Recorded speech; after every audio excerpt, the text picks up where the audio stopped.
This podcast is a member of the Place to Be Nation family. Visit us at placetobenation.com, the only place to be in your pop culture world. This is It Was a Thing on TV.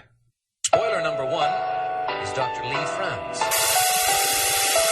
It stinks. What is going on? What is going on? Episode 30, Submission 149. Hey Vince, what are we talking about this show? This is the XFL! The XFL aired from February to late April of 2001, and it aired on NBC, TNN, and UPN. So guys, when football season ends after the Super Bowl, we get so bummed because it's like we're not going to have any football for until 8 months, 7 months. Well, I mean, even if you look at it from a bigger perspective, the draft generally doesn't happen till mid to late April. So at worst, you may have about a 2.5 month lag. Yeah. So what do you do here? Well, sometimes in the past, we have some leagues that have operated in the spring. Now, originally, guys, we were going to do an episode on alternative football leagues, but because of certain events with our subject, we just had to give this subject its own episode.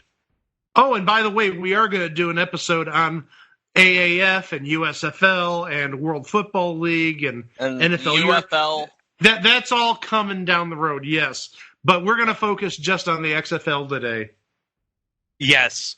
To get to the XFL, you got to know about two people, Vince McMahon and Dick Ebersol. And, well, Vince McMahon, we all know, he bought the WWF from his father in the early 80s. He broke the rules of the wrestling business. He took his Northeastern promotion into a national phenomenon with guys like Hulk Hogan and Randy Savage and Andre the Giant. And then you have Dick Ebersol, who got his start working for Roone Arledge at ABC, and then he left to create Saturday Night Live with Lorne Michaels in 1975. And, of course, he would later go on to become the executive producer of Saturday Night Live in 1981 after Gene Dominion's disastrous season, replacing Lorne Michaels in 1980 to 81. Yeah, that's guys, another episode. That's September. Yeah, that's September. We were originally supposed to do that last week, but certain circumstances, understandably, had to push that back. But we'll get to that later. So, Vince and Dick, they met each other back in 1985. Both were impressed with their ability to put on a show. So the two of them would partner in the 80s to create Saturday night's main event for the WWF on NBC, which would periodically replace SNL once every 2 months. It was a giant hit, and in the process, Dick Ebersol would help Vince with the WWF's television production, and in the process, improve the production. Because if you ever watched like a WWF broadcast from like a Madison Square Garden house show in like 1984 or early 85 or whatever, or just watch the first WrestleMania, it's like the camera work is kind of crappy. The television production is not that good. Dick Ebersol helped Vince like improve his television production, and just it just instantly made it a better show. And they were a great partnership together. But unfortunately, the partnership would come to an end when Dick had to leave Vince to become the president of NBC Sports back in 1989. How did these two men meet each other again, you might ask? Well, how did these two men meet each other? Well, I'm going to get to that. It had to do with the end of the NFL on NBC. Now, the NFL had been on NBC even going all the way back to the mid-'60s when they had the rights to the American Football League. But in the 1990s, television rights for the NFL were becoming big business.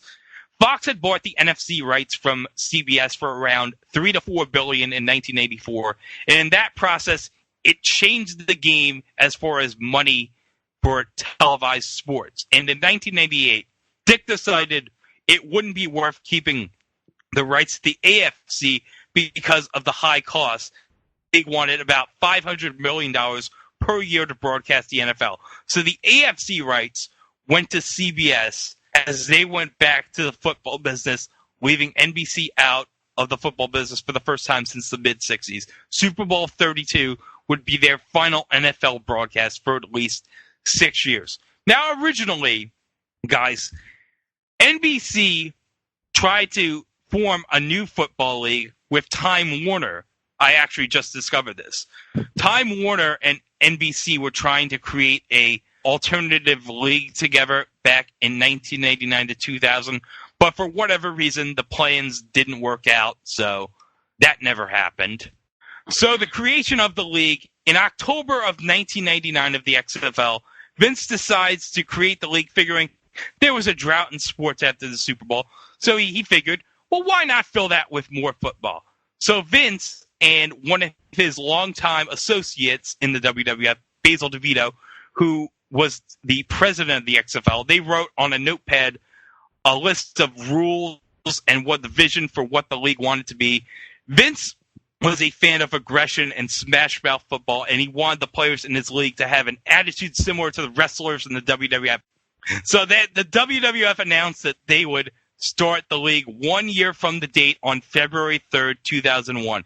And the following month, NBC announced that they would be airing the XFL. And not only that, guys, they would be 50-50 partners with the WWF.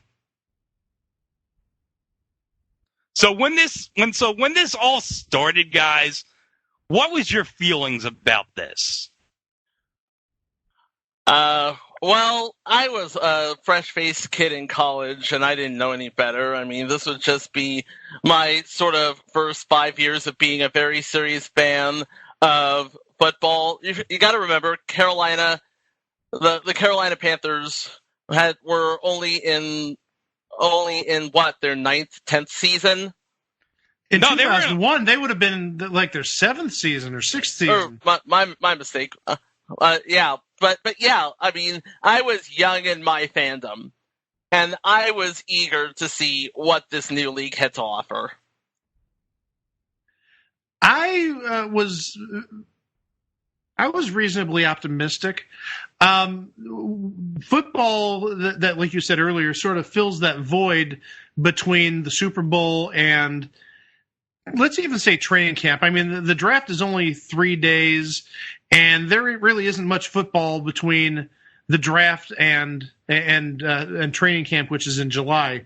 So filling that void was exciting, but ultimately the player level just it wasn't that good. I mean, there were NFL retreads and busts and good college players. I mean, some of the names, and Greg and I talked about this earlier. Some of the names were decent players in college, but just didn't make the transition to the NFL that well, or weren't prepared enough for the NFL. So I was optimistic about it, but not surprised about its demise. Yeah. I should note, guys, what does the X in the XFL stand for? Officially or unofficially? Officially. Nothing. Correct! It stands for absolutely nothing. In fact, when the league was first organized in 1999, it was originally supposed to stand for the Extreme Football League. However, there was already a league in formation at the same time with that name, and so promoters wanted to make sure that the X did not stand for anything. The other Extreme Football League, which was organized in 1989, actually merged with the Arena Football League's minor league AF2 before ever playing a single game. So the X in XFL is sort of like the S in Harry S. Truman. Yup. Mm-hmm. So we're going to get to the marketing. So NBC has a football league, a brand new football league starting in 2001. But NBC has a problem. They don't know how to promote this to advertisers. They have no rules. They have no players. They have no team names. So all they knew was this was a Smash Mouth league, but they weren't sure what it was, and they needed 6 weeks to show the advertisers what the XFL was. So they marketed it around two things. And what were those two things? Probably the WWF connection. Kind of. But they marketed around the cheerleaders. That's right, folks. There were cheerleaders. And not just cheerleaders, but sexy cheerleaders. In fact, they encouraged the cheerleaders to date the players. And that's a big no-no in other leagues. Yeah. Yes. And not only that, they marketed it around how sexy the cheerleaders were, and they wanted to show how gritty this league was. The XFL, the promos, they had these players avoiding cannonballs. They had them dodging minefields. They were carrying trucks. And what was the biggest thing that they wanted to promote out of this league? The fact that there was no fair catches. So to demonstrate it, they had a wrecking ball take a player out. Just to show, hey guys, this isn't going to be like the NFL. No. We don't have any fair catches in this league. Okay. I'm still stuck on the cheerleaders because it brings back... Well, no, wait. Chico, you're laughing. You don't know why I'm stuck on this. It just brings back the whole jiggle factor thing that we've been talking about for seemingly like the last 6 weeks. Yeah. Okay. What's one of the main draws of the XFL? Let's show the cheerleaders. Okay. Well, it makes sense because at the time, the WWF, the Attitude Era, was more like swearing, like people getting pissed off, people beating the crap out of each other, and boobs. Yep, that's about right. And this was before the Divas era of the WWE too. So when you talk about boobs, you're basically talking about their cheerleaders, their escorts, the escorts to talent.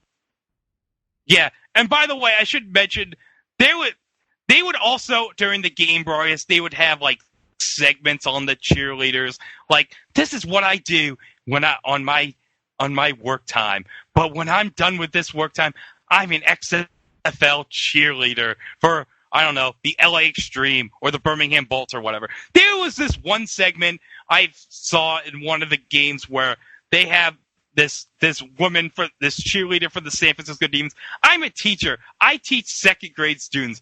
I work to make sure that these children have a better tomorrow.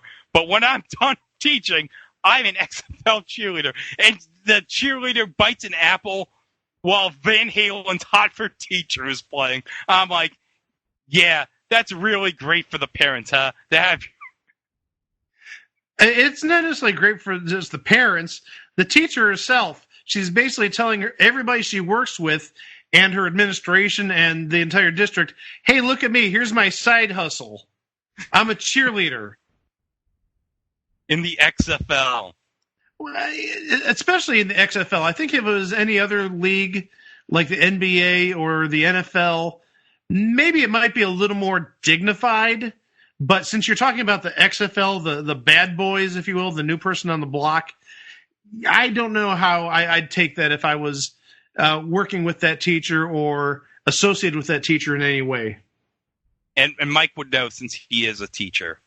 Mm-hmm. And also a cheerleader in my spare time.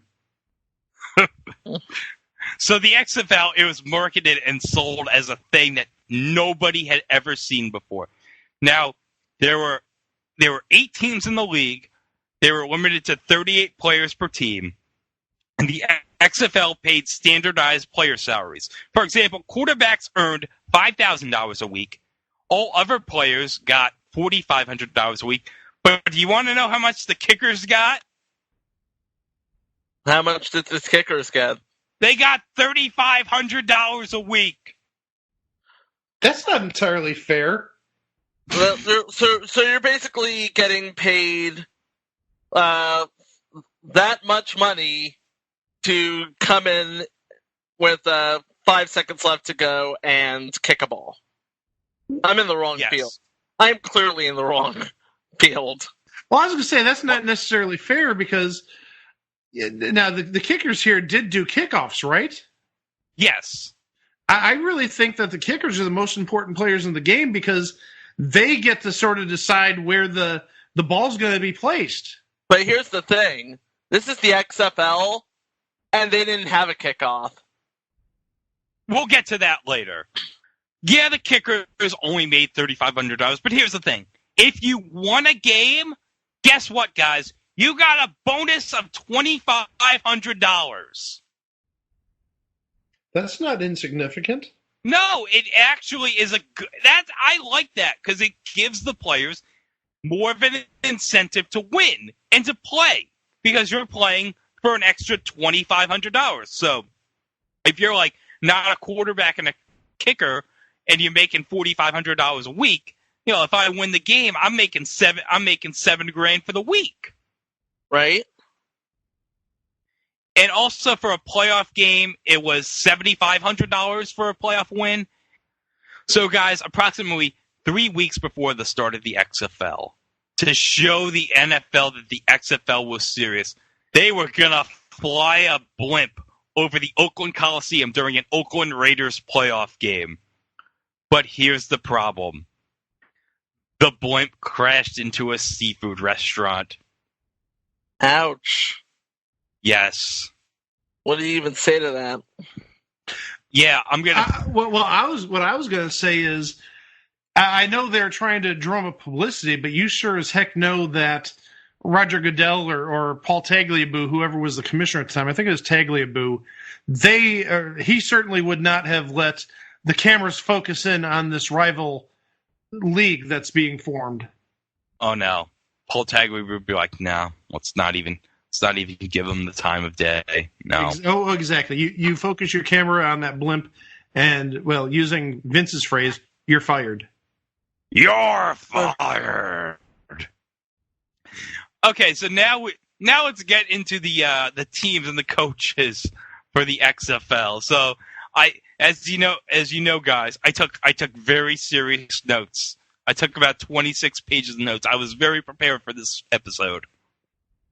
So we have the Eastern Division. First, you have the Birmingham Blast. Oh, no, wait, I'm sorry. That's not the Birmingham Blast. It's the Birmingham Bolts. Yeah, so guys, originally the Birmingham team in the XFL was going to be called the Birmingham Blast. But you see, there's a problem with the name Birmingham Blast. Can you take a good reason why? Probably about 6 years earlier, there was something that happened in Oklahoma City with their federal building. Well, not only that, but there's also a history with Birmingham and church bombings back in the 60s. Yeah. Oh, yes. You don't want... That's no bueno. Yeah, no bueno for sure. Yeah. So, the Birmingham Bolts head coach, it was Jerry DiNardo, who you might actually recognize. He's currently in studio analyst for the Big Ten Network. He was the head coach at Vanderbilt and LSU.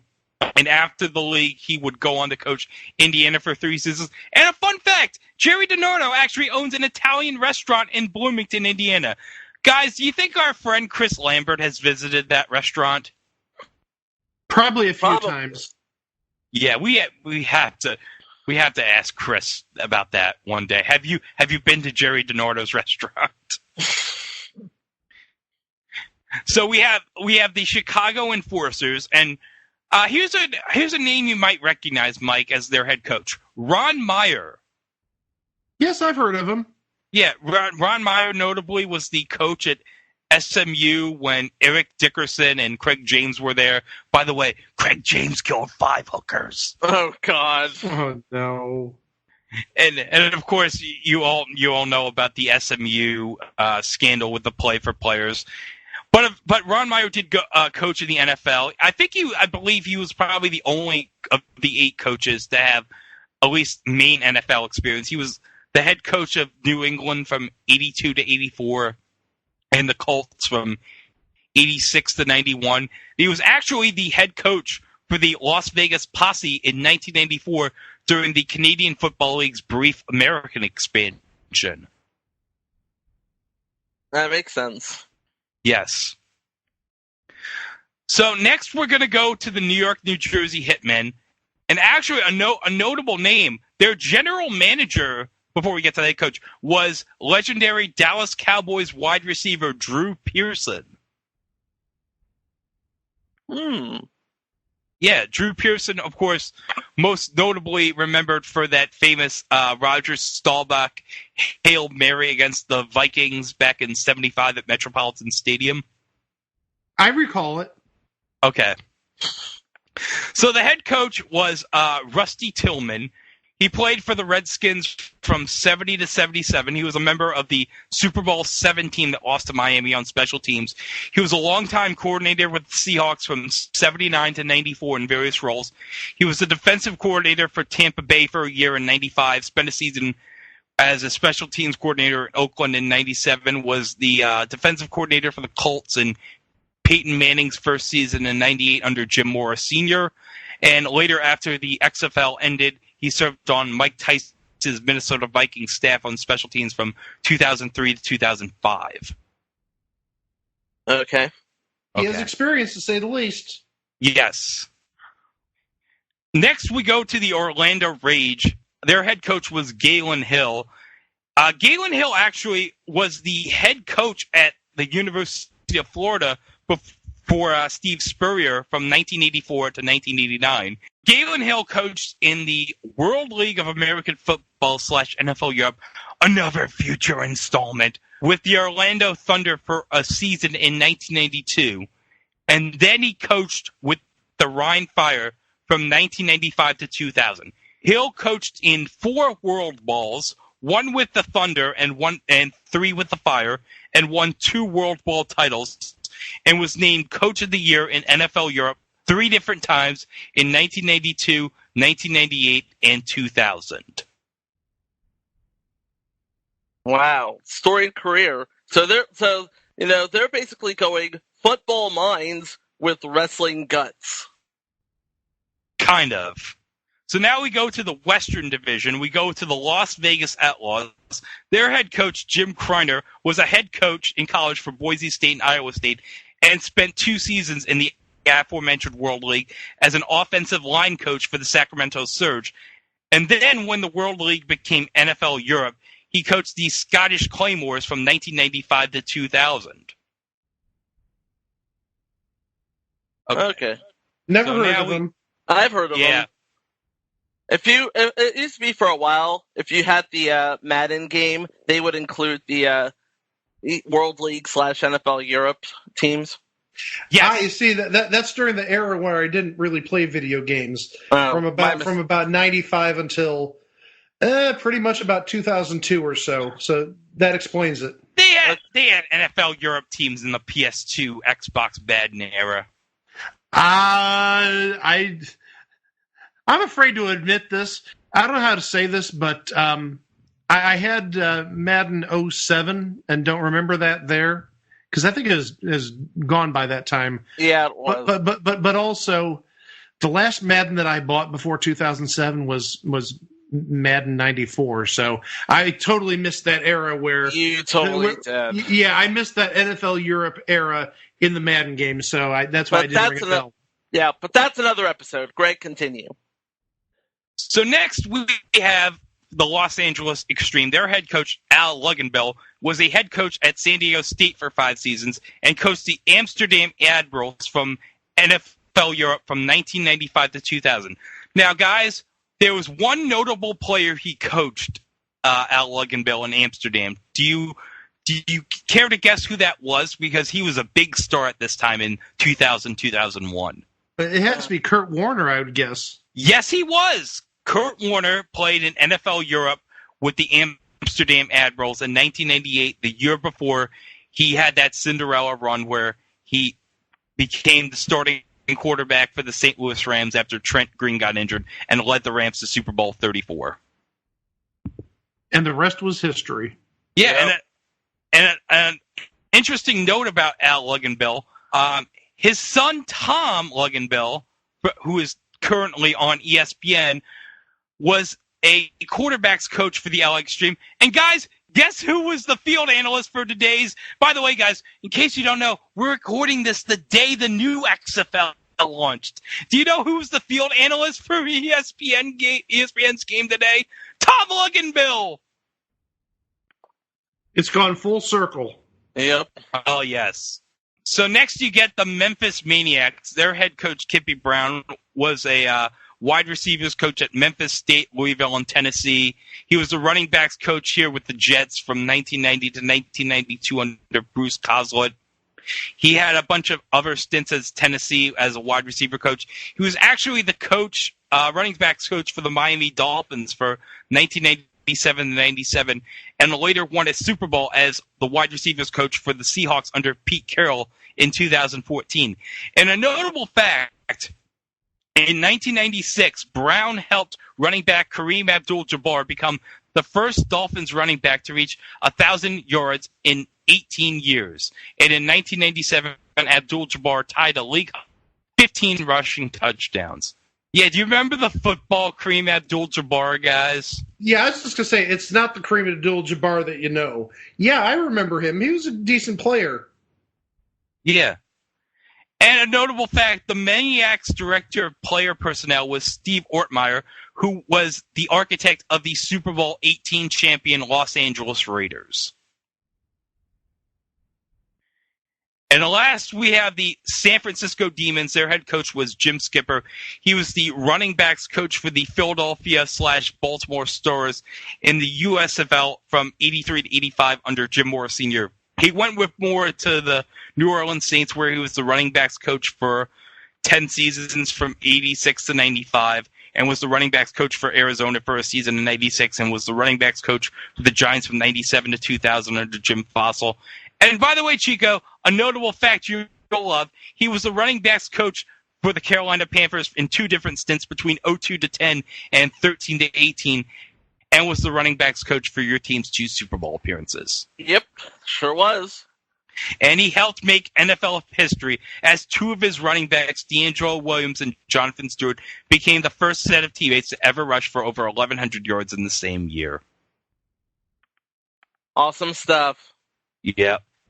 So the broadcasting, guys. So we mentioned NBC was a 50-50 partner with the WWF in this league.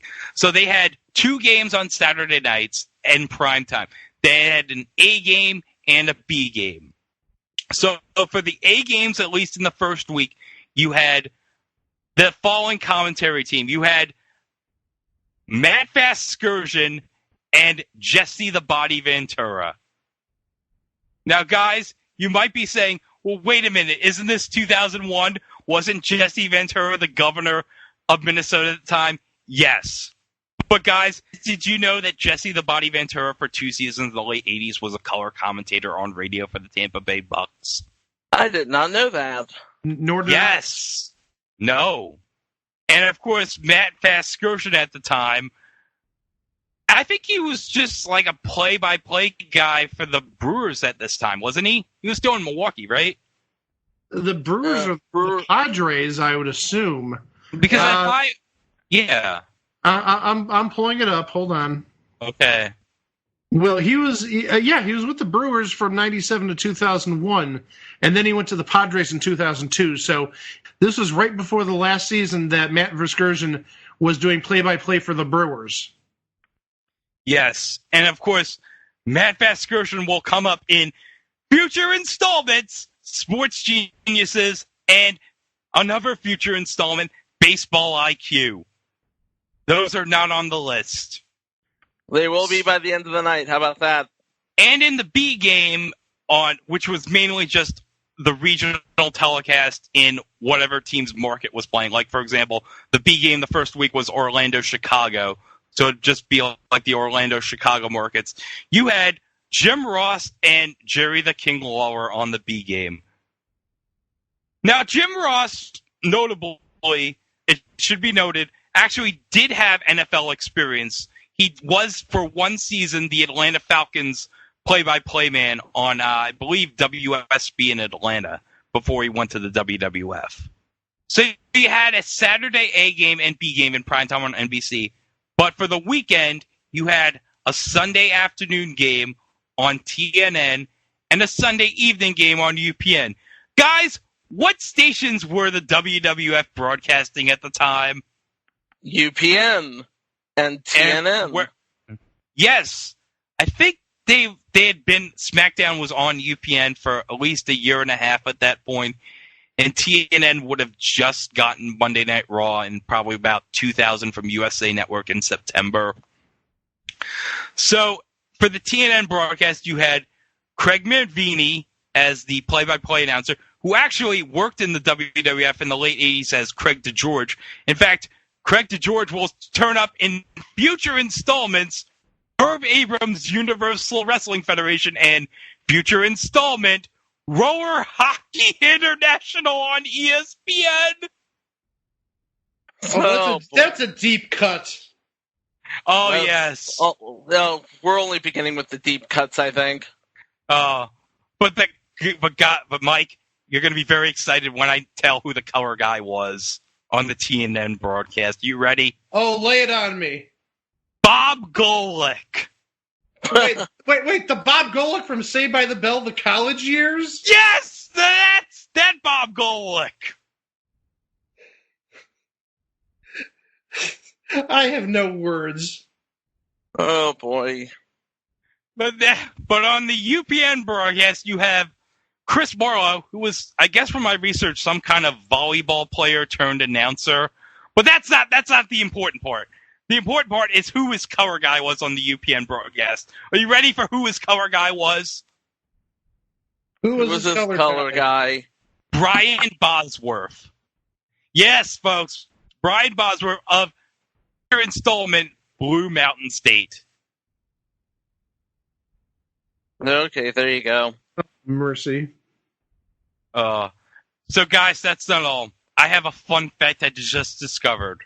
Do you know who was a sideline reporter for the LA Extremes radio broadcasts? Who was the sideline reporter for the LA Extremes radio broadcast?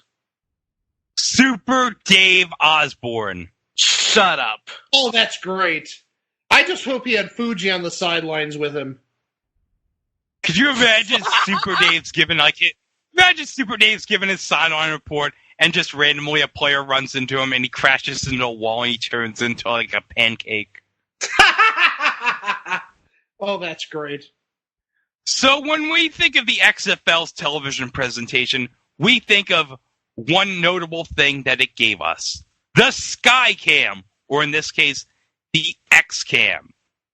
Now in the ESPN 30 for 30 doc done by Dick Ebersol's son, Troy Ebersol, called This Was the XFL, the lead football director at NBC, John Gonzalez, explained the idea of the Skycam to Vince and Dick, and they weren't sure what it was about until Gonzalez showed them a Madden video game and explained to them, hey guys, this is what the kids are playing nowadays. If we want to get modern, if we want to do something that has never been seen in a football broadcast, we gotta use this kind of presentation because this is what the kids are into. Makes sense. Yep. And not only that, but they also had something called the Bubba Cam, which was a guy on the field, usually in the huddle while a play was going on, and usually taking shots of the action on the field while the play was going on. And Mike, we were talking about this before we started the episode because I showed you one particular instance in a Week 2 game. I recall it. So there's a cameraman on the field, just being on the field. Yes, and so in this particular instance in Week 2, someone who will not mention yet, but a running back on the Las Vegas team tries to go around the cameraman on the field, and it results in like a 15-yard loss. Oh my God, really? This Yes. is one of those cases of way too much, way too soon. And a notable thing I want to note about the XFL, all the stadiums in this league were completely grass.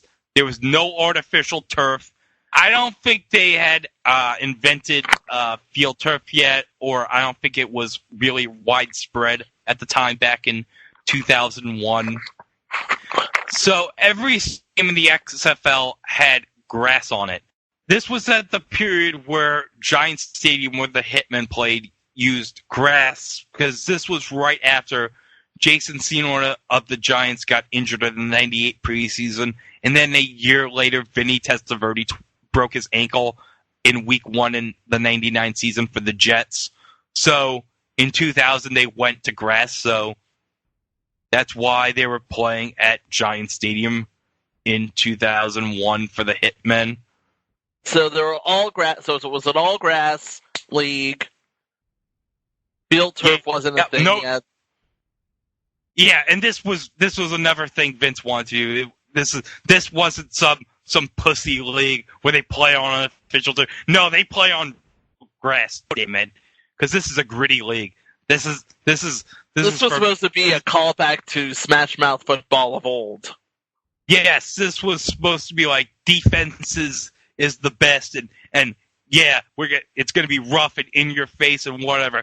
And what screams rough and in your face than what they did to start the game? Now you might say, Greg, doesn't a football game usually start with a coin toss? No, folks. No. In the XFL, they had an opening scramble for the ball. So what it was they would place the ball at midfield, and they would have two players run a 10-yard dash and try to gain possession of the football. And if the team got possession of the football, they had the right to either kick or receive. They were making a big deal out of what was ultimately a glorified 10-yard dash with a dive for a football at the end. Now, it was really cool when I first saw it. Then it gets kind of, old, Yeah. And by the way, I should mention, guys, the XFL's first injury resulted from the opening scramble. In week 1, Orlando's free safety, Hashan Samiz Dean, suffered a separated shoulder prior to the Rage's 33-29 season opening win over Chicago. And he ended up missing the entire season. Oof. Yeah. Oh, yeah, that's not any good. No, it is not. But, not only that, but they had no point after touchdown kicks. Boy, those kickers did have an easy job, didn't they? Told you they had an easy job. Yeah, they just had to kick field goals. So after every touchdown scored, no extra point after the kicks were done, due to the XFL's perception that an extra point was a guaranteed point. So to earn a point after a touchdown, teams would run a down from the 2-yard line, similar to a 2-point conversion. And actually, this was not a new thing, because the World Football League actually experimented with this as the action point, and it was identical to a 1968 pressure point experiment by the NFL and American Football League, used only in preseason interleague games that year. So, guys, we talked about the whole thing about how there were, no fair catches in the XFL. Right. Yep. So I'll explain the punting rules for a second. The XFL imposed a number of restrictions on punting that are not present in most other league rules, the net effect of which made punts in the XFL operate under rules more akin to kickoffs. The purpose of these provisions was to keep play going after the ball was punted, encouraging the kicking team to make the ball playable and the receiving team to run it back. To this effect, punting out of bounds was a 10-yard penalty, outlawing the coffin corner punt commonplace at most levels of the game. Any punt that traveled at least 25 yards past the line of scrimmage could be recovered by the kicking team. Guys, remember that part when we get to the championship game. I'm going to remember that part. Yes. Thus, instead of letting the kicking team down the ball, as is common in other leagues, the receiving team was required to try and return the punt or else lose possession. Also, the kicking team was prohibited from coming within 5 yards of the punt returner before he gained possession of the ball. This rule, known as the halo rule in college football and common in the CFL, was dubbed the danger zone in the XFL. Coming within 5 yards or less of the danger zone was a 5-yard penalty, much in the same as the no yards penalty in the CFL. Now, fair catches, of course, as we mentioned, were not recognized. So basically, it's kind of misleading, no fair catch, because legally the player has to be within 5 yards of the receiver before he catches the ball. Mm-hmm. Yeah, so that's kind of a rip, guys. Kind of, sort of, yeah. Yep. So the play clock in the XFL used a 35-second play clock, which was a little up from the NFL's 40-second play clock in an effort to speed up the game. Now, in comparison, XFL games are shorter than NFL games on average. So yeah. Yep. So now here's where we get to one of the notable parts about the XFL: the jersey nicknames. Oh yes. Oh yeah. So the XFL would allow their players to wear a nickname on the back of their jersey. Vince thought that it would be a great idea, considering that most professional sports leagues would have just the last name on the back of your jersey. But Vince was like, you know what? I want my players to show personality, damn it. So I want the players to have nicknames on the back of their jerseys. Although, that goes into what Vince has said about the XFL. It's like, well, the NFL was the no fun league. The XFL is the extra fun league. Well, the NFL is still the no fun league, if you ask me. But this is a clever idea, and it's sort of carried on to Major League Baseball the last 3 seasons with their Players' Weekend. Yeah, because what's one of the best things about the Players' Weekend? The wacky nicknames on the back of the jerseys. No, not just the wacky nicknames, but also basically every team is sort of wearing the same type of jersey. Just different colors, but same font. But it gives them some personality, especially when you've got players in Major League Baseball nowadays. They have on the back of their names, instead of their nicknames, they have emojis. Oh, yeah. Could you imagine if the original XFL lasted 20 years? We could have had, emojis on the back of the jerseys. Mm-hmm. That wouldn't be too bad. So now we finally get into the first week of the XFL, and there was one notable player with a nickname that would be something that is remembered to this day. In the National A game between the New York, New Jersey Hitmen and the Las Vegas Outlaws, there was one notable running back that had a nickname that everyone remembers. His name was Rod Smart, and the nickname was He Hate Me. Everybody loved He Hate Me. But, think about it. The name sells itself. He Hate Me. Why does he hate me? Who is he hate me? What does he hate me? And the way Rod Smart responded is, he hate me, that guy hate me, everybody hate me. Yeah, it just sold itself. And you had an instant star born right there. And the thing is, America loved him. That was maybe not the best player, but by far that was probably the most popular player in the XFL. Definitely the most personality. It's like everybody loved He Hate Me. Yes. But of course, the first game you have massive ratings for week 1. I think you had something like an 11.5 rating for NBC. But here's the thing though. The first game, at least the A game between New York and New Jersey, was a boring game. I think the final score I have the final score right here. It was Las Vegas over New York, New Jersey, 19-0, and all 19 points were scored in the first half. In contrast, the regional game between Chicago and Orlando was actually an exciting game. The final score was Orlando 33-29, as I mentioned earlier.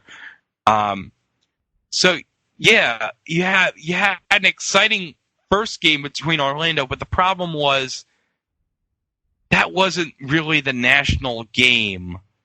It really didn't give a good first impression of the XFL when you see one team in New York, New Jersey, who had a net passing yards of 144 yards.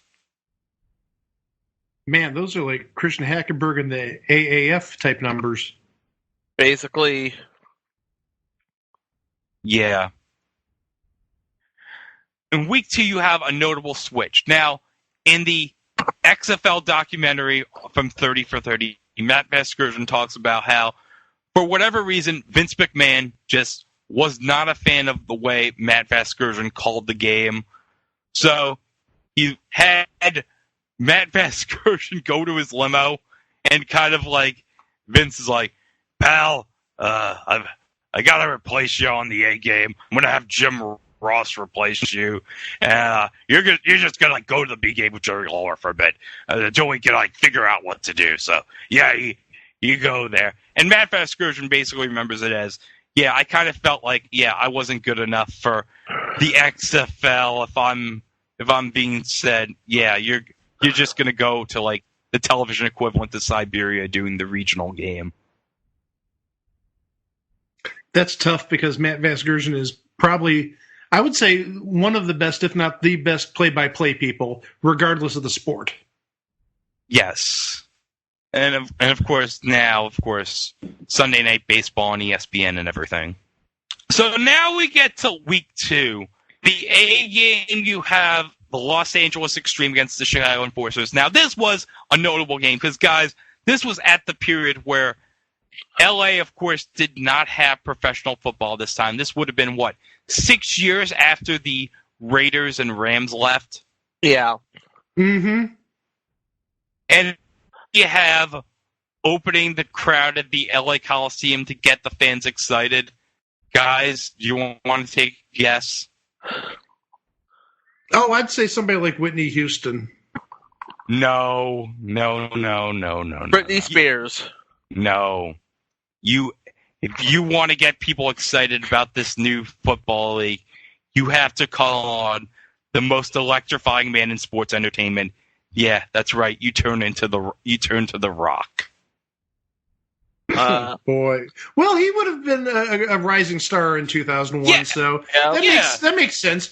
Plus, This also, was obviously, after the legendary halftime heat, a year after the legendary halftime heat, if I'm not mistaken. Well, 2 years after halftime heat with Mick Foley. That'll be a future entry down the line. But, yeah, so, yeah, and also The Rock would have been in The Scorpion King at this time. So that's what I said. He's a rising star because he was, in the Mummy sequel, The Scorpion King. Yeah. Plus, also, he obviously had a relationship with Vince in terms of being WWE property. Yep. So, okay, guys. LA, Chicago. Do you want to know what happened during the game? Oh, something must have happened. What happened? Oh, guys, you're not going to believe this. During the game, the power went out due to because somebody at NBC forgot to put gas in the generator. Whoops. So not only that, guys, but because of that, they had to, in the meantime, go to the B game. And Matt Vasgersian talks about, oh, geez, I had been told I wasn't good enough for the A game, and now here I am back on national TV because the gas went out. What do we say about karma? It's a B. It's a B. Yeah. So because of that, and due to an injury on the field later in the game was running late. And here's the thing. These games were on Saturday night in prime time on NBC. Now, guys, what's on after primetime programming on NBC and after the late after the late local news? Saturday Night Live. Oh, I'm sorry. Wait, I'm sorry. I had It's Showtime at the Apollo on my card. Oh, guys, no. Oh, that's after Saturday Night Live. Okay. So who would have been hosting Saturday Night Live this week in 2001? It was the recent Super Bowl halftime performer, Jennifer Lopez. Ah. Yes. Say, this would have been around the time I think she was still dating Puff Daddy at the time. Yeah. Or maybe, probably they were about to break. So, and I think this was also around the time he had those legal problems, if you remember. Yep. Yep. Yep. I think we all remember that. So, yeah. So, needless to say, this was a heavily hyped episode. But here's the thing, though. The game was tied after regulation. And they actually went to double overtime. And this is one thing I skipped because I wanted to talk about this. The overtime system was not really your traditional sudden death system. What it was kind of similar to the NCAA in college where a team would start at the 20-yard line and they would have at least 4 downs to try and score a point or whatever, or kick a field goal. Well, now let's say, for example, like the first team is driving and you score in like two downs or whatever. Yeah. So the opponent would have to score in the same number of downs or less. I like that. I'm sorry, I like that. Yeah. So let's just say on the first play of the drive, a team scores a touchdown. The same team has to equal that in 1 down, or else the game's over. Okay, that makes sense. You know what? Sort of like it is the literal definition of sudden death. Yes. Yeah, a very modified version of the college rules, which I love, especially over the NFL current overtime rules. I really like it. Yes. So you have this exciting double overtime game with LA beating Chicago, and you have another instant star made from this game, and that would be the LA Extreme quarterback, Tommy Maddox, who at the time, I believe, was largely considered like a cast-off from the NFL. Yeah, he was the first-round pick of the Broncos, I believe, in 1992, maybe 93. But yeah, he was supposed to be like the heir apparent to John Elway in Denver, and he wasn't. But yeah, this is a great way to revive his career, because he did have a brief comeback to the NFL shortly thereafter. But more about that later, probably. Yeah. So, all right. So here's the thing: SNL runs late because of this exciting game. So basically, warned Vincent Dick, like the duck to Noel Edmonds on Cheap. Don't do this again. Oh no! I'm sorry. I'm dead. That's horrible. Sort of. But here's the thing. But not really. But here's the thing. I mentioned in the first week how the XFL ratings were phenomenal. Like it had an 11.5 rating. The XFL in week 2 got half the audience in week 2. Still good, but not as great as the first week. But here's the problem. As the league went on, the ratings went down and down and down. And it didn't help that basically most people in the press basically ripped the league apart as low rent. Well, I don't want to say it was necessarily low rent, but yeah, when you're playing with players that can't make an NFL roster or maybe are past their prime, yeah, that's not good. Nope. So one of the notable critics of the XFL was actually someone from within NBC. Someone notable at NBC Sports, but Dick Ebersol said, no, you don't really have to do this. And that was Bob Costas. Oh, boy. Oh, boy. Yeah, you don't want to mess with Bob Costas at NBC Sports. Yeah. Now, guys, do you remember when Bob Costas had a show on HBO? Yeah. Yeah, I remember it.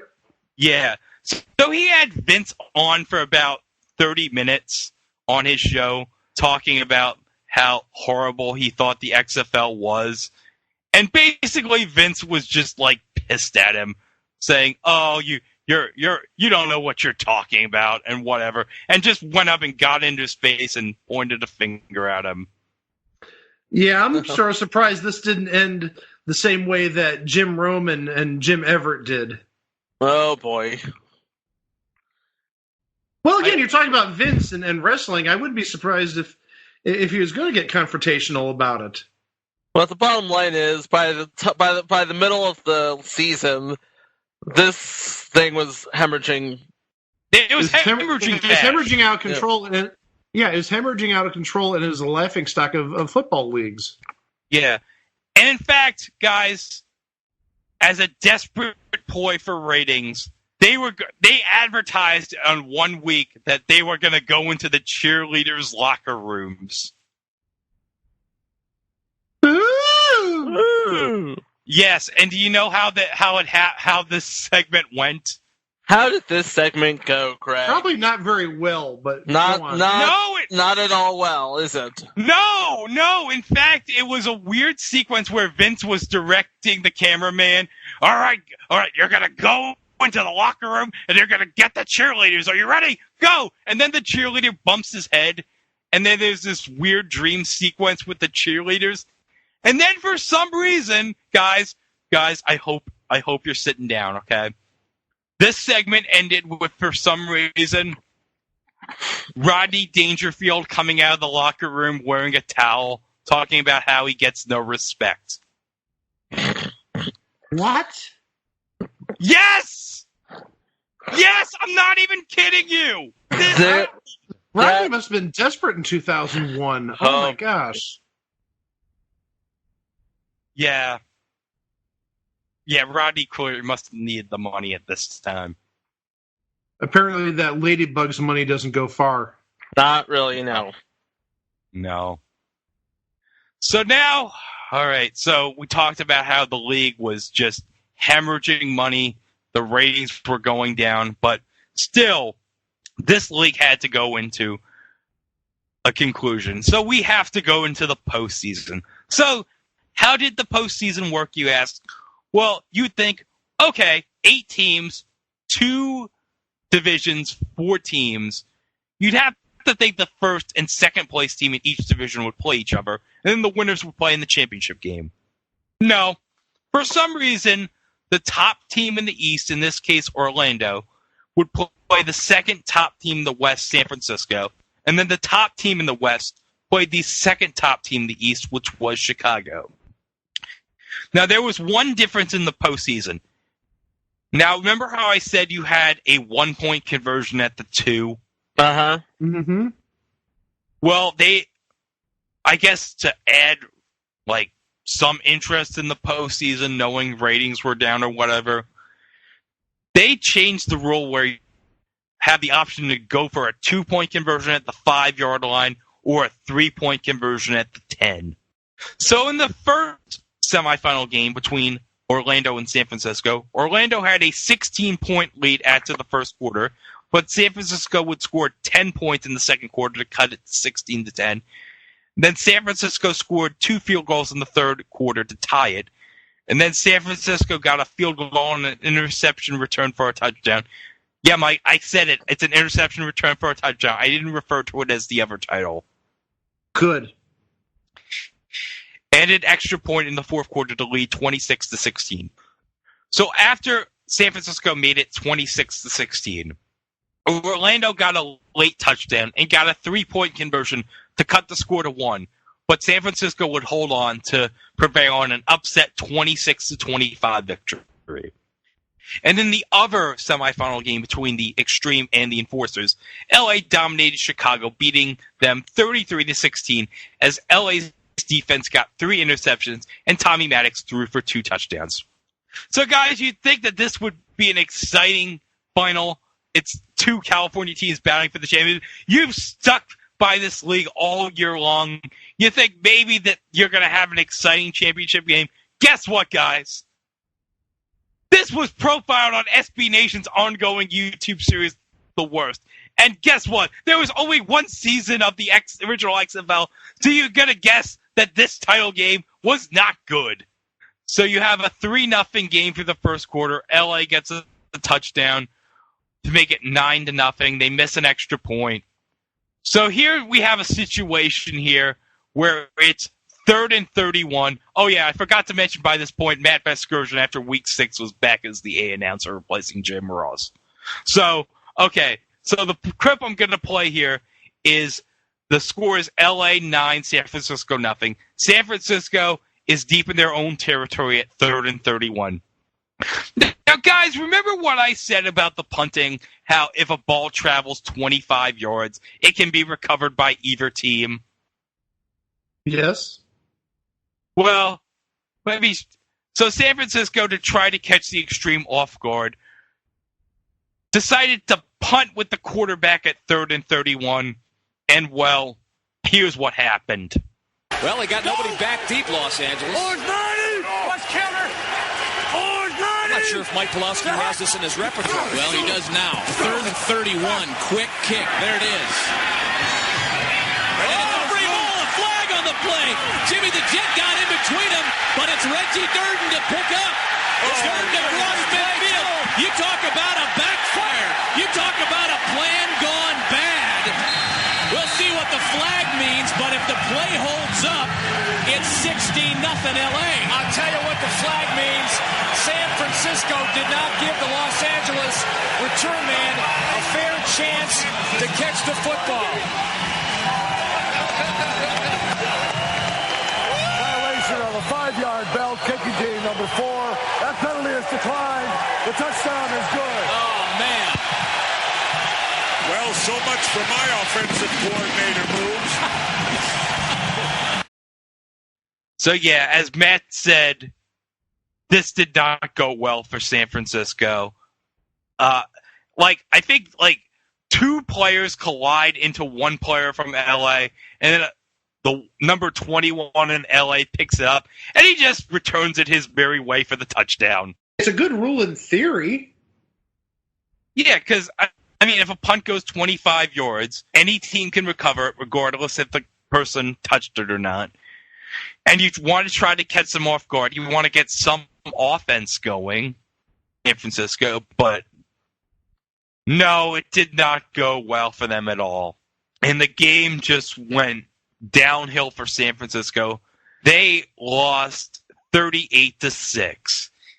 As a matter of fact, San Francisco would bench their starting quarterback, and their backup quarterback got injured near the end of the game and got replaced by their third-string quarterback, who recorded their only score for a touchdown with 30 seconds left. Ooh, not a good day at the office for San Francisco. No.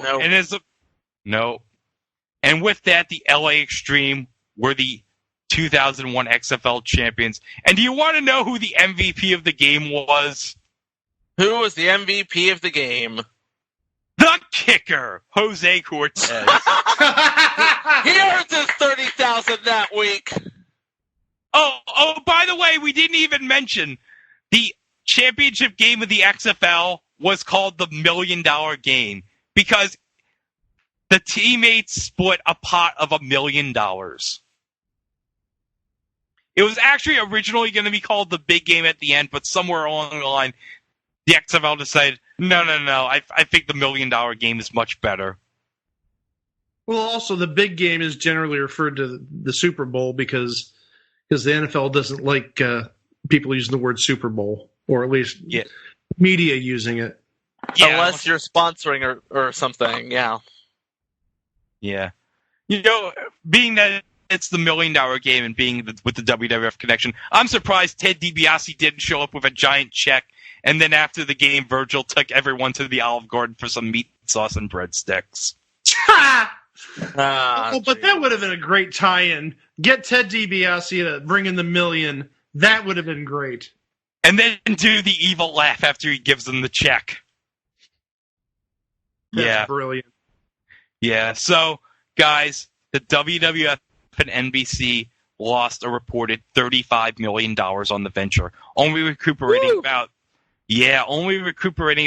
30% of their combined $100 million investment.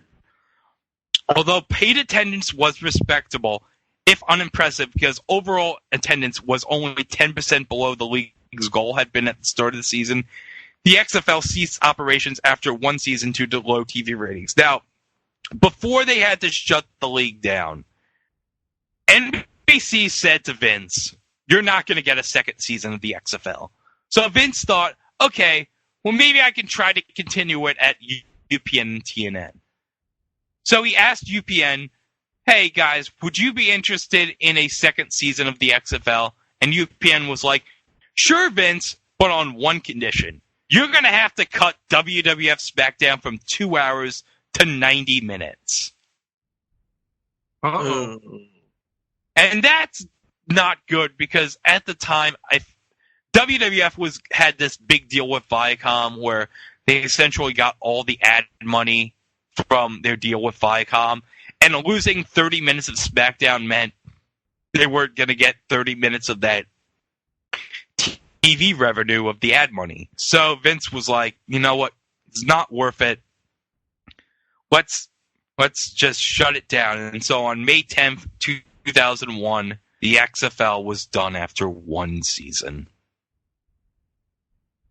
Aww.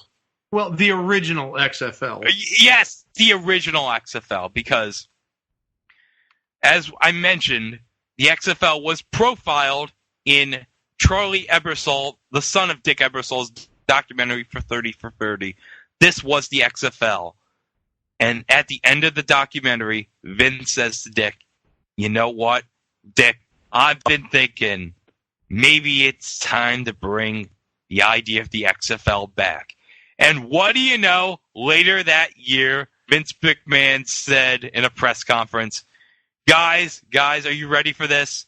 I'm bringing the XFL back. And I remember when this was announced, like in the end of 2017, I was like, what? Yeah, but also, like, around the same time, you had the announcement that the AAF was coming. Yeah. So now you had two competitors to the NFL coming.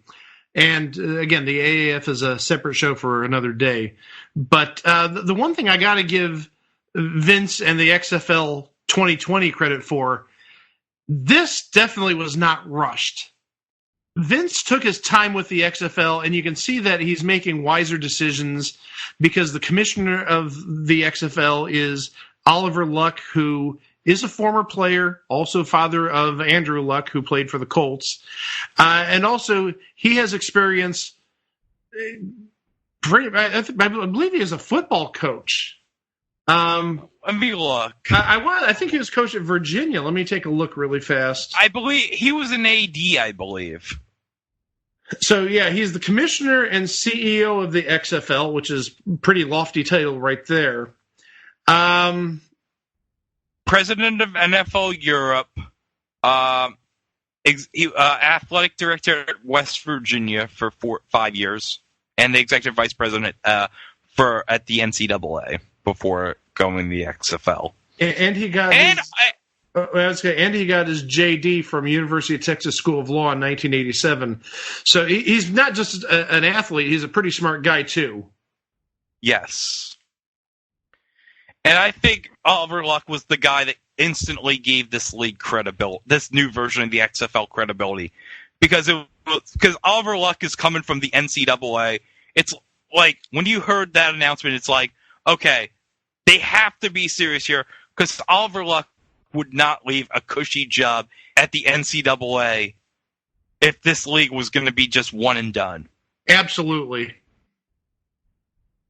Yep, they're definitely thinking long term, and I saw the reaction to the games that we had today, and it's been mostly positive.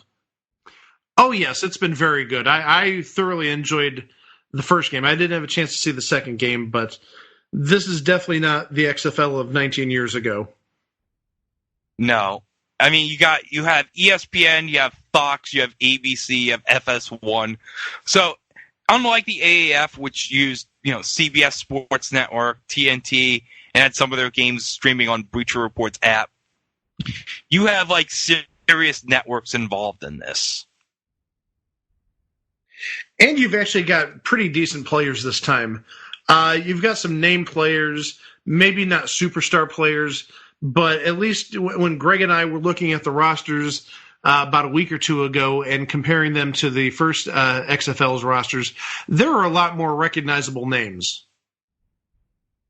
Yeah, I mean, you got Cordell Jones on the DC Defenders. Glenville in the house. Oh, sorry. Oh, yeah. Yeah, that's where I teach. I'm sorry. Yeah. You have Sammy. I was going to say, you have Sammy Coates, the former Steelers wide receiver on Houston. And former Brown, but enough about that. Yeah. Yeah, Elijah Hood at the on the Los Angeles Wildcats. Tar Heel in the house. Oh, and by the way, there's another Tar Heel in the league, Chico. This is Ricky Prohl's son. Austin. Austin Prohl. Austin Prohl. Yeah. Yes. Yeah, I remember that guy. Who scored the first touchdown in XFL 2020 history. Yes. Little trivia for later. Yeah. The first player to score a touchdown in XFL 2020 history came from what school? Duke, shut your mouth. Boo. So yeah, I think we can say, listen, we don't know if the new XFL is going to be a success or not, but I gotta say, after the first day of games, we are loving what we saw so far. And the reaction online has been mostly positive. Yeah. And the good thing about... I'm sorry, the other thing I wanted to add, the head coaches that they got this time around, they didn't just get retreads from NFL Europe. They got some very good coaches, or at least coaches that have actually coached at the pro level, at the NFL level.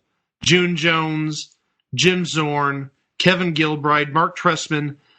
Each of those men has been a head coach at the NFL level. So they weren't like retreads from NFL Europe or arena football or whatnot. They got legitimately good coaches.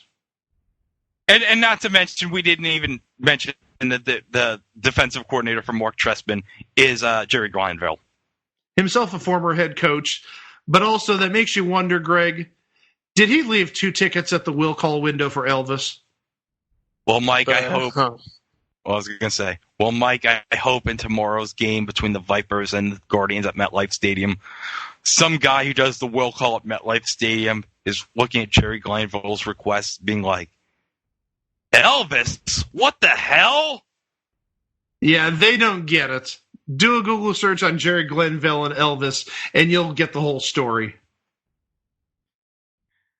So, guys, that's the XFL 2020, but the XFL 2001, you had opening scrambles, you had cheerleaders, you had no fair catches. You had Rodney Dangerfield.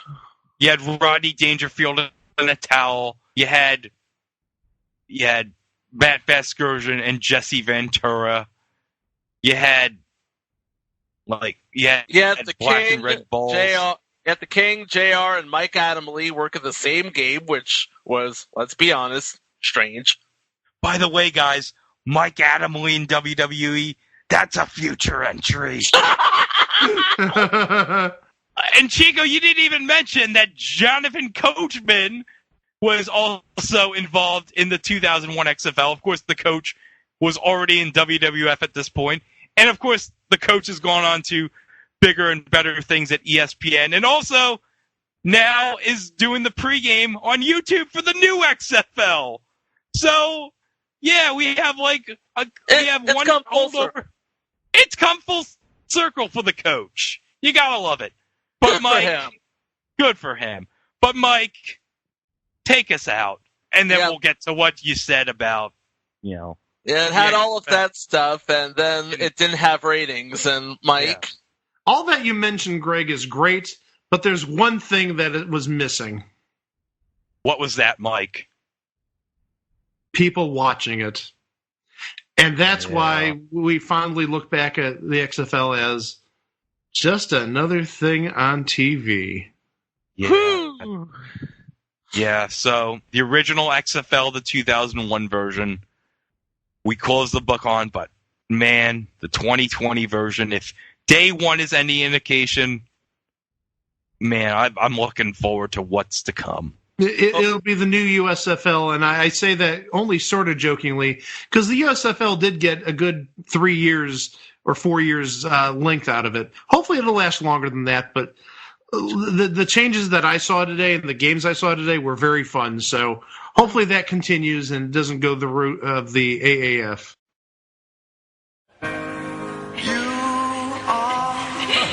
Look what I have to go through. They told me to come clean. I tell you, when I played football, I got no respect at all. I shared a locker with a mutt. Yeah, I was the quarterback, and it was rough. I kept falling in love with the center. Hey, where's my wife? I can hit my wife. Where is she? 6 weeks later. Well, guys.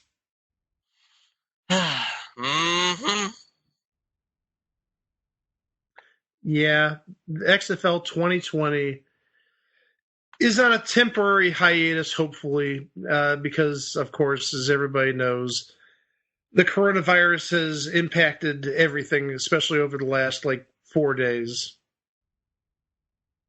They say they're going to come back again next season. All I can say is I've heard that one before. Well, but I mean, it was a different game than what we saw back in 2001. Yeah, it was a different game. It was a better game. And it was a better game. Exactly. That's where I was going with that. As is usually a theme on this show, I need closure. And I really need closure from the Washington, D.C. Defenders, or specifically their fans. I want them to build a bear snake that stretches across the length of the stadium. Yeah. Although, to be honest, PFT Commenter has already declared the DC Defenders the 2020 XFL champions, so I'm going to go by PFT Commenter's word. I would have probably made them the champs, too. The Washington, D.C. Defenders were the best team. The best, because Houston was 5-0. Yeah. And who knows, maybe the NFL will sort of kind of borrow some of the stuff from the XFL. I mean, they did take the 2-point conversion from the original XFL. Why don't we do the whole thing where nobody moves until the receiver gets the ball? I mean, that worked. Oh, I'm sorry. I'm just saying, come on, that worked. Right. All right, so we've said what we've said. Now back to the rest of the episode. Promotional consideration paid for by the following.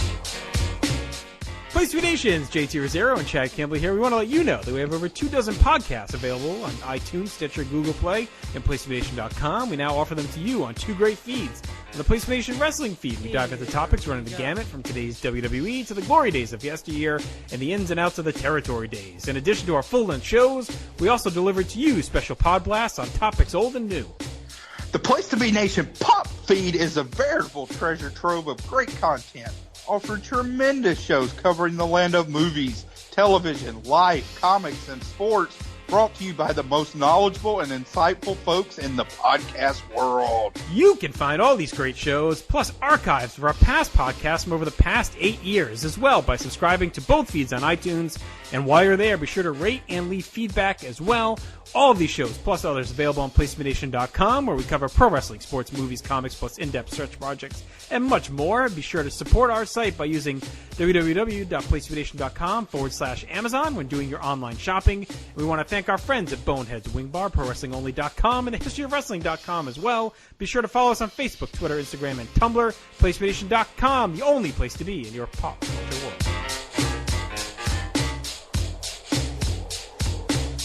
Episode 31, submissions 890 and 891, CBS Daytime in late 1979, early 1980. Beat the Clock and Few.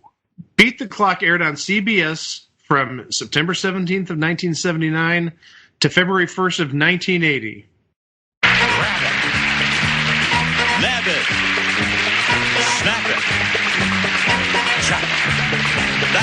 way. Every day you can play Beat the Clock.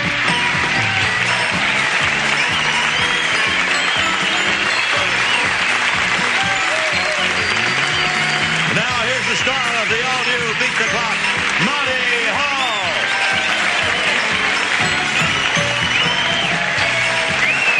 Thank you all. Chico, do you remember back, I think it was about episode 15 or so, we talked about the jiggle factor as it related to Flying High and other shows in the 70s? Yes, I do. In fact, it was sort of like the genesis of Baywatch and other shows of that ilk in the 80s and 90s. And some of them were successful, like Baywatch, like you mentioned, and Charlie's Angels, but others will be future installments on this show. Ha, ha, ha, ha, ha. And one of them happens to be Beat the Clock. Really? And, oh yeah, we'll get to that shortly. In case you don't know, this is for the people at home.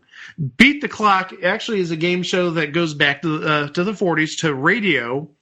And once this amazing invention of television got really popular, it was a natural fit to bring Beat the Clock to TV because it's a very physical show. It's stunt based, and you can maybe paint a good picture in your head, listening to the radio, but actually seeing it and seeing the people, make mistakes or get hit in the face with whipped cream or a pie or water or whatnot made it that much funnier. Yeah, you don't have to tell me because Beat the Clock is after radio. There was 1, 2, 3, 4, 5 versions of Beat the Clock on television. There was like the 50s and 60s era. Then there was the Gene Wood hosted version, followed by the Monty Hall version from 1979, which I'm assuming this is the episode we're covering, CBS Daytime 79, because I wasn't here for the beginning, so sorry about that.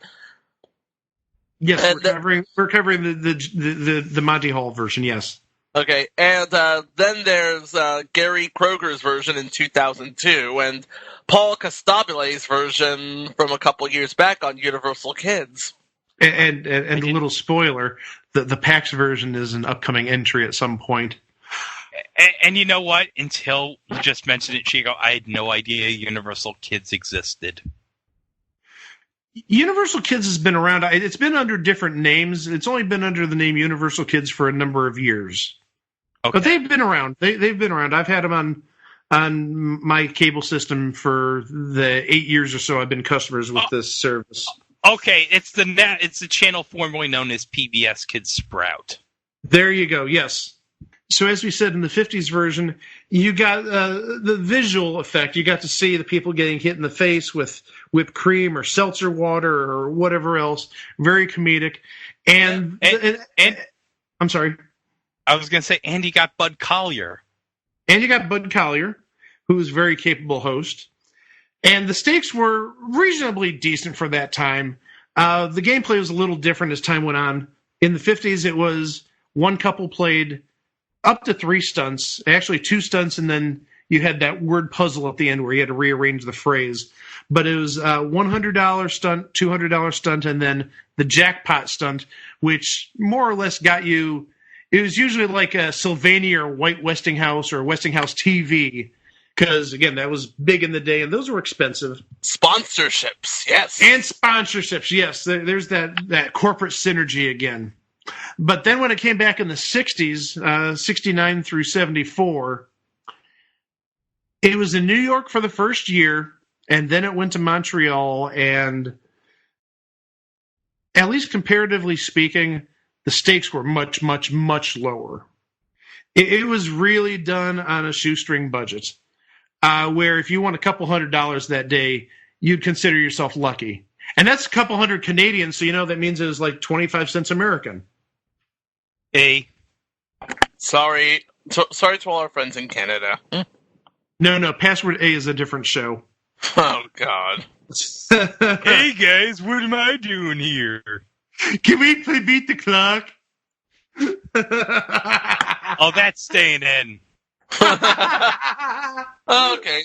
So there's like five different versions of Beat the Clock. We're going over the 79 version. The middle version of the 5, yes, the middle child. Yes. We'll save the other shows, the other versions for later shows. We'll focus right now just on the 79-80 version. And this was a huge takeaway from what you would have seen even 10 years earlier. First, as we said, we talked about the jiggle factor. Monty Hall had 3 assistants, and the 3 assistants, they wore the shortest possible shorts they could. So let's bring in the jiggle factor and make show off these ladies as sexual devices. Would you want to say? Yes. That might be the best way of phrasing it. And the whole format was different now. The whole format was contained within a show, like the 60s/70s version. But now you had like a preliminary toss-up stunt played by 2 teams, 2 couples. And whoever won that stunt won $500 and got the chance to play another stunt for another $500. And then you did this again. The 2 couples played a second sort of like preliminary stunt, to figure out who will get the $500. And then again, the winner of that second preliminary stunt would get to play for another $500. And then it got really weird because what determined the winner of the day? Shuffleboard. Oh man, why didn't Ken and John mention that in their omnibus episode on Shuffleboard? Because they didn't care about watching this show. Well, I don't blame them. And for good reason. I mean, there was Monty Hall and Hot Pants. Did you say Monty Hall and Hot Pants or Monty Hall in Hot Pants? Yes. Oh, jeez. Well, that's an image I don't want to see. So, yeah, the game was determined by shuffleboard. And it was like a regular shuffleboard table length, probably, I'm guessing about 10 feet in length or so. And there were sections blocked off. They had sections for $300, $400, $500, all the way up to $1,000 in $100 increments. And whichever team had the puck on the highest amount of money or further along the board without going over was the day's winner, regardless how much they had won previously. So if you had $2,000 from all the previous stunts and you ended up losing to the other couple because they got $600 on the shuffleboard table, well, sucks to be you. Enjoy your $2,000. They're going to be back tomorrow as champions. Totally fair. So totally the first fair. 2 rounds are completely pointless. The first 2 rounds are money-making, but they're completely pointless in terms of who's going to win the game today. Well, at least they get their $2,000. But the person who wins the shuffleboard round goes on to, I guess it would be the bonus stunt or the jackpot stunt. The bonus stunt, yes. Yeah. Which is so incredibly important that it has its own sort of theming and staging. It has a quarter of the stage. It has its own lights. It has its own sort of backdrop. Oh, it had its own backdrop, and the thing is, it isn't necessarily blocked off to a certain quarter of the stage. There were some stunts that actually used the entirety of the stage. Oh, really? Yes, there was one that I remember pretty vividly was basically a giant game of putt-putt golf with a giant, and I'm not kidding, probably about a 10-foot high or 8-foot long putter. And you had to putt essentially what would be like volleyballs or rubber balls into a hole down the stage. It had to go over a hump and then roll up an incline and into the hole on the green. Well, I shouldn't say a green. It was like a wooden platform. And you had to get 2 balls in there. And believe it or not, this stunt was won immediately on the first 2 balls. What? I'm not joking you. So, and I'll hook you guys up with it in a few moments. But yeah, so this took, this was the big ending for the day. And yeah, some of the stunts were ridiculously difficult. Some of them were, a number of them were hit the first time. And what you ended up winning, since we didn't mention it earlier, you won 10 times what you won in the bonus shuffle. So if you won $600 in the bonus shuffle, you're playing for $6,000. Pretty easy. So the max that somebody could win on a day is $13,000 by getting all 4 stunts, by getting $1,000 in the bonus shuffle, and then getting $10,000 in the bonus game. And I don't think that ever happened. No, I don't think so either. At least not in the episodes that are available on Amazon. But also, we also need to remember that this show ran for essentially 3.5 months. So maybe 70 episodes. It's not a big sample size, 65, 70 episodes total. Yeah, maybe somebody might have gotten close to the $13,000, maybe got $12,000 or $12,500, but $13,000 is incredibly difficult. Okay. So there was actually one time on the bonus shuffle that technically there was no winner. And you say, how could there be no winner? It's whoever's furthest along. Well, it's the furthest who's on the board that's touching a dollar amount. And believe it or not, there was one time the puck was between $2 amounts, was touching no money. So guess what? They did a puck off. Oh, my God. Right, but the puck? So each one of them, each team had one puck to see who got the highest dollar amount. And so, yeah, of all the things, it wasn't really a tie. The person didn't land in a dollar amount, which that sounds sort of like faulty design by Goodson Todman, that, a puck could fall square between 2 values and somebody technically wouldn't win. That's bad design right there. So this bonus shuffle just seems like a bit of a rush design. Like, okay, we need to fill 5 minutes. How do we do that? Shuffleboard. Okay. The kids, Mark Goodson was trying to make, the kids love shuffleboard.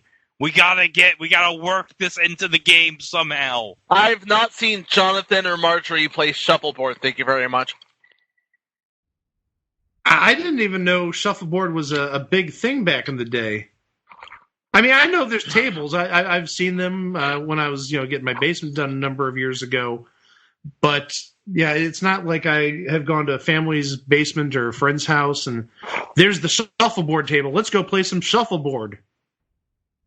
Okay.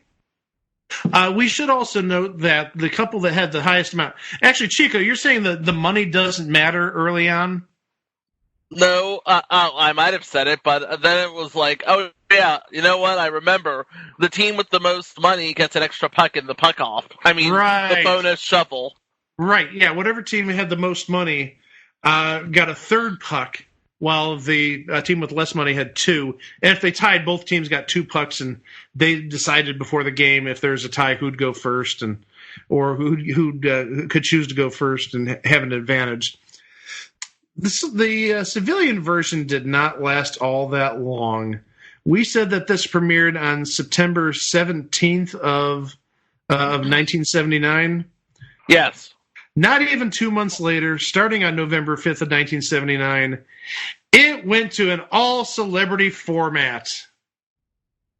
Oh, yeah, because that works wonders. That does super things for a TV show, absolutely. There were several changes in this all-new All-Star Beat the Clock. The celebrities played in part for the audience. And I know you guys know Tattletales, where they play for the red section, the banana section, and the blue section. They sort of did the same here, except you had 2 sides. You had the red side and the green side. And what happened was any money that was won in the front game, the first 4 stunts, that went to the audience. The bonus shuffle, same thing. That money won in the bonus shuffle went to the audience. But then for the bonus stunt, if the bonus stunt was won, $1,000 went to the audience, and the remainder was split among the 2 winning celebrities' charities. So you could have made a nice amount of money. Oh, but there's also one catch. What's that? Stunts weren't worth $500. They're worth $250 now. Oh. Cost cutting. Uh-oh. That's not good. That's not good. Yeah, so adding celebrities and cutting the budget, yeah, this isn't going to end well. Also, another thing that we hadn't mentioned up to this point, and this is actually something we mentioned on show 20, which was about the millionaire knockoffs. We talked about 21 and it having live music. And we were talking about what was the last show to have live music, or at least last game show to have live music before 21 in 2000. I don't remember what we originally said, but I'm pretty sure the answer is this show, because this show did have live music. Yeah, I believe this was the show we mentioned, yeah. No, I don't think this is the show we mentioned. No, I think it was Name That Tune with Jim Lang in '84, but obviously, as we mentioned, I'm talking orchestra. Well, yeah, that would be true music, but I'm talking about sound effects and theme music, et cetera, et cetera, et cetera. Well, I mean, I know Name That Tune obviously did the theme music, but we just mean from the overall production point of view, not necessarily the material for the show. So, yeah, this was, I believe, one of the last shows to do not just live theme music, but also they did sound effects for the stunts. And actually, right around when the celebrity started, they added a lot of synthesizers, because again, that would have been big in the 70s. So you had a lot of very weird sound effects, synthesizer types of reactions. You know, like if somebody screwed up, you'd have like a crashing sound or some weird sound indicating they got it wrong or missed it. But yeah, this was, I'm pretty sure, the last show where at least the theme music and especially the sound effects weren't done live on Name That Tune. The sound effects here, outside of the usual bell, ding, ding, ding, ding, ding, were done, or at least that were accompanied by the live band. But there's some other stuff I really want to get off my chest. Yes. Okay. Here All we right, go. Hold on. Before you begin, the opinions that you're about to hear belong to Mike Klaus and only Mike Klaus, and do not affect the staff and management if it was a thing on TV. Or the Mike? Place to Be Nation. Or the Place to Be Nation. I am the management of it was a thing on TV, so yeah, I'm speaking for the management, darn it. But hey, Greg and I are staff, and leave the staff out of this. Thank you. Yes, they're not involved in this in any way. Mike, the floor is yours. Thank you. I've got a little bone to pick, and this really has been irritating me for the better part of about 11 to 12 years now. Oh. So back in 2007 and 2008, and even into early 2009, Game Show Network showed reruns of Beat the Clock, generally like really late on Saturday nights. And so that means they'd show 2 shows a week. And this still just irritates me to this day. They pulled Beat the Clock from the schedule, and I'm not even joking. I think it was the Tuesday episode from the final week. I wanted closure. I haven't had closure in 11 or 12 years. There's no closure saying, "No, thank you for watching. Thank you. We'll be back in the future." Blah blah blah. We don't know how it ended, and the final show isn't on floating around there on the internet. You could have waited 2 more weeks, GSN. You could have showed that Wednesday, Thursday, Friday episode, those 3 episodes, and then you could have gotten rid of Beat the Clock. But now you've had us hanging. No, you've had me hanging for all these years. So I really, really need closure. Did Guy and Ralna Hovis actually win that week? Did they win a bonus stunt?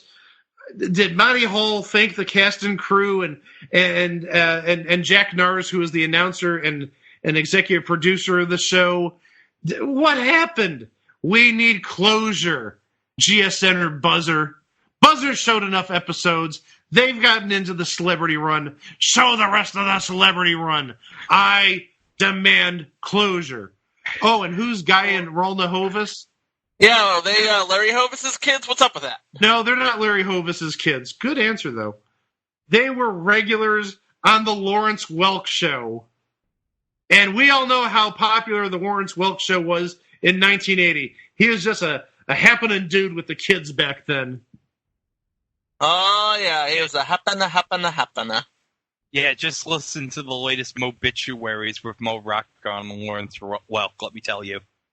Oh, yes, that's a good episode. I've actually heard that one. So, yeah, 3 episodes. Come on. Some of us have seen the entire series and just want to know how it ended. And that has been another Mike Klaus rant. Hey, Jeff Bezos, put the rest of Beat the Clock on Prime so Mike can see the end of Beat the Clock. It wouldn't be Jeff Bezos' call, it would be Fremantle's, remember? They own... Yeah, it would be Buzzer's call. Buzzer, I love you. I love that you're showing Match Game Hollywood Squares. Thank you for showing Bill Cullen on the show last night, but I'm calling you out. I want to see that. And by the way, thanks for putting Annie Wood on TV, too. We really appreciate that. Very true about that. But I want you to air that last week of All-Star Beat the Clock. I need closure. Please. No, I got a better idea. Why don't we have an animation of Bill Cullen riding a Segway? Please. That was the alternate opening to Match Game Hollywood Squares. Oh, shit. Oh. I'm sorry. No, that's not staying. If you're still listening, if you're still listening, God bless you. Anyway. So that was Beat the Clock, 1979 to 1980. But we're not done yet, folks. We are not done because do you have a second rant loaded up for this, or is this? I don't have a second rant for this. It would be nice to see more of this, and we've actually seen a little bit more of this recently. Yes. Thanks to our good friend Wink Martindale, yeah. Yes, we're talking about the show that followed Beat the Clock on the CBS lineup in 1979 and early 1980. Yeah, after September 17th, 1979. The pronunciation of which has been a source of contention, but if you were to ask the host, Tom Kennedy, the proper pronunciation is... And are you going to say that the brother of Jack Nars is wrong? Of course you're not. But have you heard how Jack Nars used to say it? Because remember, at the end of Beat the Clock, they would say, stay tuned for next over most of these CBS stations. But Jack Nars did not always say that. Stay tuned for Woo next over most of these CBS stations. No, that would be the gritty reboot starring Ric Flair. Woo! That's right, folks. I'm hosting this game show with a gauntlet of villains for 25 episodes. Woo! And then he also at least once said, "Stay tuned for Who next over most of these CBS stations." So we have Woo and we have Who, and then we finally got Q. So whatever the show is called, remember, it's like, I think the most times I've heard it referenced within the show itself was 3 times, because I believe, I think it was a November show or a December show where Tom Kennedy was referencing the addition of celebrities to... Another show that added celebrities? Yeah, it was another show that added celebrities. It was supposed to be a 3-week thing, and it ended up going the entire run until 1980. But we're getting ahead of ourselves. So, yeah, we're getting way ahead of ourselves.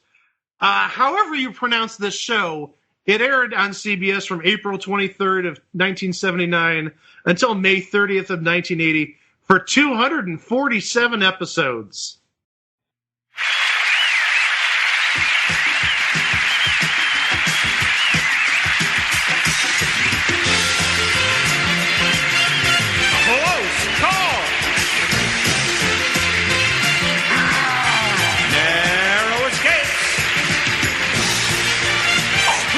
Decision and $25,000 a day. A combination guaranteed to make you save. And now here's the star of our show, Tom Kennedy. Hey, thank you, Rod. It's going to be a big day here on... Now listen, before we start our game, just a reminder that starting next Monday, November 5th, and for 3 weeks afterwards, we're going to be playing a special celebrity version of... There will still be contestants, but this time there'll be stars as well, and what's more, a whole new way of playing our game. So if you think it's exciting now, wait till you see it starting November 5th. The game was overly complex, would you say? I mean, Richard Dawson on Family Feud once joked that, that it would take 20 minutes or so for Tom Kennedy just to get through the rules of Feud. It was complex in a way because... It was complex, but it was very lateral. I mean... It was complex, but... It wasn't Monopoly complex. It was not Monopoly complex. We can agree on that. It was not Monopoly complex. You had two contestants, and for each round, one player charged while the other blocked. Now, the blocker, what they had to do was they put up 6 blocks on this board. It was a 5x5 board, and then there's a top row, a 6th row on top of it with 3 blocks. So there's 28 total squares. 6 blocks were placed on the board. The only limitations were you couldn't put more than 3 blocks on any one row, and you could not put more than 1 block on the 6th row. So you could do it however you want. Some people would hit them early by putting 3 blocks on row 1, or they'd get them late, put 3 blocks on row 5, and then smatter like 2 other blocks elsewhere around the board.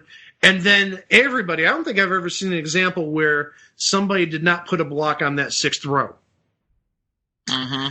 So there's your defense as the blocker. The Charger had the easier job in terms of trying to, navigate the board. They didn't have to do anything terribly difficult in terms of strategy. Actually, they did, if you want to think about it, because the board, each of the first 5 levels had dollar amounts, $10, $20, $30, $40, $50. And then the 6th row had $200 and $350 and $500 blocks. Right. And the idea was just the Charger had to get from level 1 all the way to level 6 within 60 seconds. And anytime they hit a block, it would be a 5-second penalty. 5, 4, 3, 2, 1. Same level. So yeah, that's what actually happened. They would count down like that, and usually Tom Kennedy would have a hand gesture, counting down from on his hand 5, 4, 3, 2, 1. So that was the penalty if you hit a block. And if everything was going really bad, as long as you're on row 5 or less, you couldn't be on row 6. You can call long shot at any time. And what happened there is you automatically went from whatever row you're on to the top row, to row 6, to level 6. However, the blocker got to put 1 more additional block up there. So now this really swings the pendulum in their favor, because instead of now 1 block out of 3 on that row, or most likely 1 block out of 3, there's now most likely 2 blocks out of 3. And there actually is some strategy here in terms of where to place the block, at least the long shot block. And there's also some strategies if you see the gameplay, especially in like the tiebreaker round, how your opponent plays the board. Mm-hmm. Yeah, if they tend to go towards the higher values, you may want to put blocks in the higher values. If you want if your opponent does more middle values, you may want to put blocks on the middle values or the lower values. Or, what if your opponent hops all around? Very unpredictable. So you're sort of left to guessing where they might go. But also, it's sort of predictive because if you see that your opponent's going for just the $50 clues, strategy says that as the blocker, they may go for $500 on that top row. But also at the same time, maybe there will be reverse psychology used, and the charger will go for $200 because, I've been going for all these high values, now I'm going to go for the low one, and I'm going to surprise you. It's an interesting game of psychology and strategy here. It really is. And we haven't even gotten to what the hell they're doing on this board. Yeah. What the hell are they doing on this board? If I remember correctly, there was something about correcting bloopers. For example, the quarterback of the New England Patriots is Tom Tomorrow. Man, what a question for this modern world. I have no idea. I'll need to pass. So the idea was you had what's called a blooper. It's just a phrase or a statement, but there's one word or generally one word or phrase or section that's incorrect, and you had to correct that phrase or that section in order to advance to the next level. And the example I just gave, the correct answer would be Brady. Yeah. I don't think they necessarily marked you wrong if you said Tom Brady, but technically Brady would be the right answer because the Tom part is absolutely perfect. The underlined part would be tomorrow or terrific or whatever you said. Tomorrow. I said tomorrow. Okay. I'm surprised you didn't say Tom Terrific because isn't Tom Brady terrific? No. But moving on. You're absolutely right about that. Yeah, and don't get me started. Okay. So you're going to go on a rant now. Well, no, if I was going to go on a rant, I'd talk about Alex Guerrero and his steroid supply. But that's another episode. Anyway, so you're going up the board and you're correcting all of these bloopers, and the object is to get one on each of the 6 levels before the time runs out. And like we said, a 5-second penalty if you hit a long shot. And you had to actually call long shots, again, if you're on any level from 1 to 5. And then you moved up to level 6, where they're a little harder. And you had to get these answers within, I believe, about 3 seconds. So you couldn't really think about it. If not, you got buzzed. You had to pick another block on the same level. Or if you had used all the blocks in that level, you automatically moved up to the next level. And that did happen on one of the shows that's out there, where somebody, let's say, used all the clues on level 3 and didn't get any right or got blocked out. They moved up to level 4 and then got to play from there. But if you have time to do that, you're calling a long shot because that takes a lot of time off the clock. Mm-hmm. But the downside of calling the long shot is that extra block in addition to any block that may or may not be up on level 6 already. Right. So that's why I said that really severely swings the pendulum in the favor of the charger to the blocker, since now there's a 2 and 3 chance there. The charger's going to hit a block. That's not really the part of the show that people remember, though.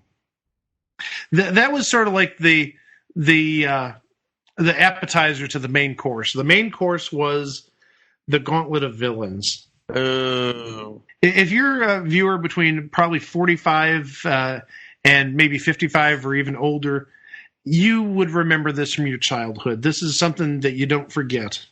Yeah, this is another thing that needs that is laterally complicated. It's complicated in a Jay Wolpert way. Let's say that, and we'll get to why it's complicated. Not necessarily complicated, but there's too many things being thrown at you once, which may sort of muddy the waters a little bit. So there's 10 wooden caricatures of different enemies, let's say. I don't want to say enemies through history. I mean, they're definitely resembling enemies in history or not like people in history, but Obviously, some names might have been changed. So the idea was you had to get 10 bloopers correct within a certain amount of time, which we'll decode in a little bit. And if you did that, you won $25,000. You're retired off the show. And really, it's one of the great celebration, not just in terms of celebration music, but also in terms of visual. The visual aspect for 1979 was amazing. So there were 10 villains, and here they are from 1 to 10. So you had Alphonse the gangster, and spoiler, he looked like Al Capone. Oh, and it's called Alphonse. So, okay. Yeah. Now you get it. Now you see, there we go. We can't call him Al, or we can't call him Al Capone, but we can call him Alphonse and get away with it. Wink, wink. And then second, you had Bruno the headsman, who was he had a hood on. He was an executioner. Yeah, I know how to speak. He was executioner. Good executioner. Say that I almost said executor. Yeah. He was handling somebody's will. Yeah, he was an executioner, and he had, as I said, a hood on, and he had a basket with somebody's head in there. Not just like the top of his head, just his eyes, and they were sort of like, glazed over kind of look. Then number 3 was Mr. Van Louse, the landlord, the evil landlord who, he's got the deed and he's going to repossess the home. From back in the Three Stooges days. Uh-huh. You need to get $500 before the month, or I'm going to own the orphanage. Number 4 was you can't really hide this name, and it's not like he's going to sue you. Nero the fiddler. And he looked like Nero, and he's fiddling away, and there's wooden flames in the background, burning Rome while he's fiddling away. Number 5 was Count Nibbleneck the vampire, who, looked like Dracula. Again, can't really use his name. That's copyrighted. And then number 6, again, swerving around complications regarding trademarks and copyright, Frank and his little friend Stein. And he was Frankenstein's monster. He was Dr. Frankenstein and his monster, but he was called Frank and his little friend Stein. Oh. Number 7 was Kid Rotten the Gunslinger, who was just a cowboy. Number 8, Jeremy Swash the Pirate. With the eye patch and the scabbard, the sword or whatnot. And he looked like your typical pirate. Number 9 was Dr. Deranged the Mad Scientist. And then finally you had Lucretia the Witch. Get through those 10 folks in a certain amount of time, and you win $25,000. But you say, wait, how much time? How much time, Mike? How much time? It's like this wasn't scripted. We didn't rehearse this at all. I don't know what you're talking about. Oh, I see what you did there. Okay. I don't know what you line mean. So you had 60 seconds as your base time, but then for every $100 you earned, you got an additional second. So if in the main game you got $880, you received 8 seconds on top of the 60 seconds, so you had 68 seconds. Okay. So the thing is, if you played if you didn't go for the big money, you might get, say, 3 seconds, 4 seconds, 5 seconds. But if you were very aggressive, you might have gotten 10 seconds, 11 seconds, 12 seconds. Plus also, a lot of it depends on the luck. Plus also, even another factor is if the game goes 3 rounds. Because 3 rounds means more money for both players, most likely. Because if you're the blocker, you get money for each block that's hit, including on the top line. And if you're a charger, you get more money for each block that you earn. So, if you played 3 rounds, you could get like easily a good 10 or 11 seconds on top of that. Few is actually sort of important in the history of game shows because it was the game show that moved Price is Right into its current 11 to noon time slot. Yep. Yes. Yeah. Before then, Price is Right was airing from 10:30 to 11:30. Yeah, out of All in the Family. Right. And also don't forget that Few kind of sort of replaced Match Game on the schedule. Now, Match Game 79 at the time was on in the afternoon, but Match Game 79 was off the schedule and was replaced on it by Few, albeit in a different time slot. So there is a little bit of history here, because otherwise we might be seeing Price is Right from 10:30 to 11:30 now, and Let's Make a Deal. Who knows what would happen with that? Yeah. But that's all just, pie in the sky. That's all fun conjecture. We love Few for a couple of reasons. First, Randy Amasia. I think it needs to be said because he was probably one of the most influential people on the internet in the game show community. The first couple of years that the internet got big. Yeah, the first decade of the internet, Randy Amasia was basically the voice of game show internet. Now, this was before the advent of social media and whatever and what have you. Yeah, this was in news groups, and he was sort of polarizing. Either you liked him or you didn't like him, but the thing is, if you didn't like him, it's because you're probably a fool. And that's with all due respect, because he really didn't take ignorance or foolishness too kindly. But the thing is, he was so generous in terms of giving information to the game show community, giving inside information, because you need to remember that he did work in some capacity on the Jim Perry version of Card Sharks in the late 70s and early 80s. He had also been on a number of pilots. He was also on Jeopardy. He won big on Jeopardy. But also he just attended many tapings, and that includes, I think one of his first ones was he saw Now You See It as a 16-year-old. And actually you can see him in the audience after somebody wins the big money. And so it's like, oh, there's like 16-year-old Randy Amasia. How adorable is he? And, but also his life, his pastime was game shows. He would talk about going to different tapings. One of the last tapings he saw, I can vouch for this, was me and him and Jason Hernandez, good friend of the show, and also Justin Lally. We went to go see the Jeopardy College Championship, which was at UCLA that year in 2001. And I think that was about 2 months before he passed, and I think that was his final taping. And I think the final show to air before he passed away, because, well, no, the Jeopardy College Tournament would have been, I believe, Thanksgiving. Well, one of the last shows I know that he saw that aired was the pilot to You Don't Know Jack. Oh, future entry, You Don't Know Jack. Yeah. But, I mean, he went to all these shows and had inside information, made many good friends. I mean, he was a definite known commodity in the industry. He actually was on Few in August of 1979. Yeah. And he won $26,190.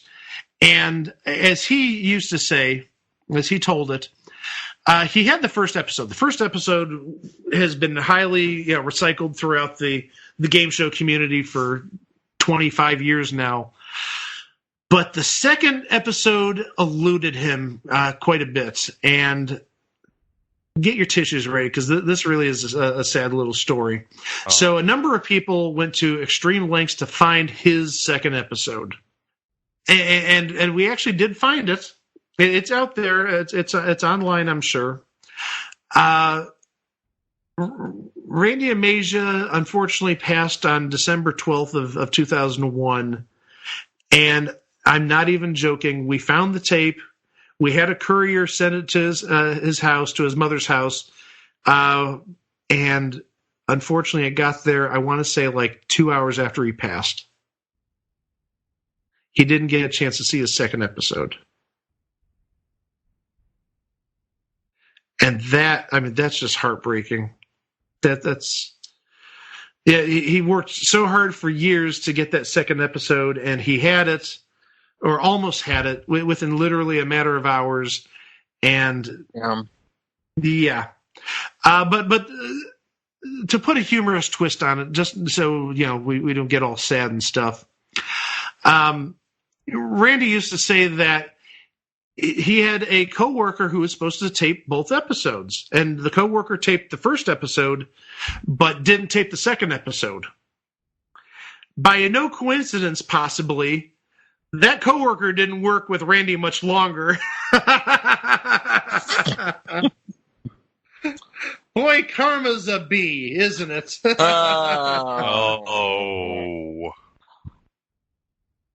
But also one other incident which people remember from the show. I know a couple people I've talked to remember this.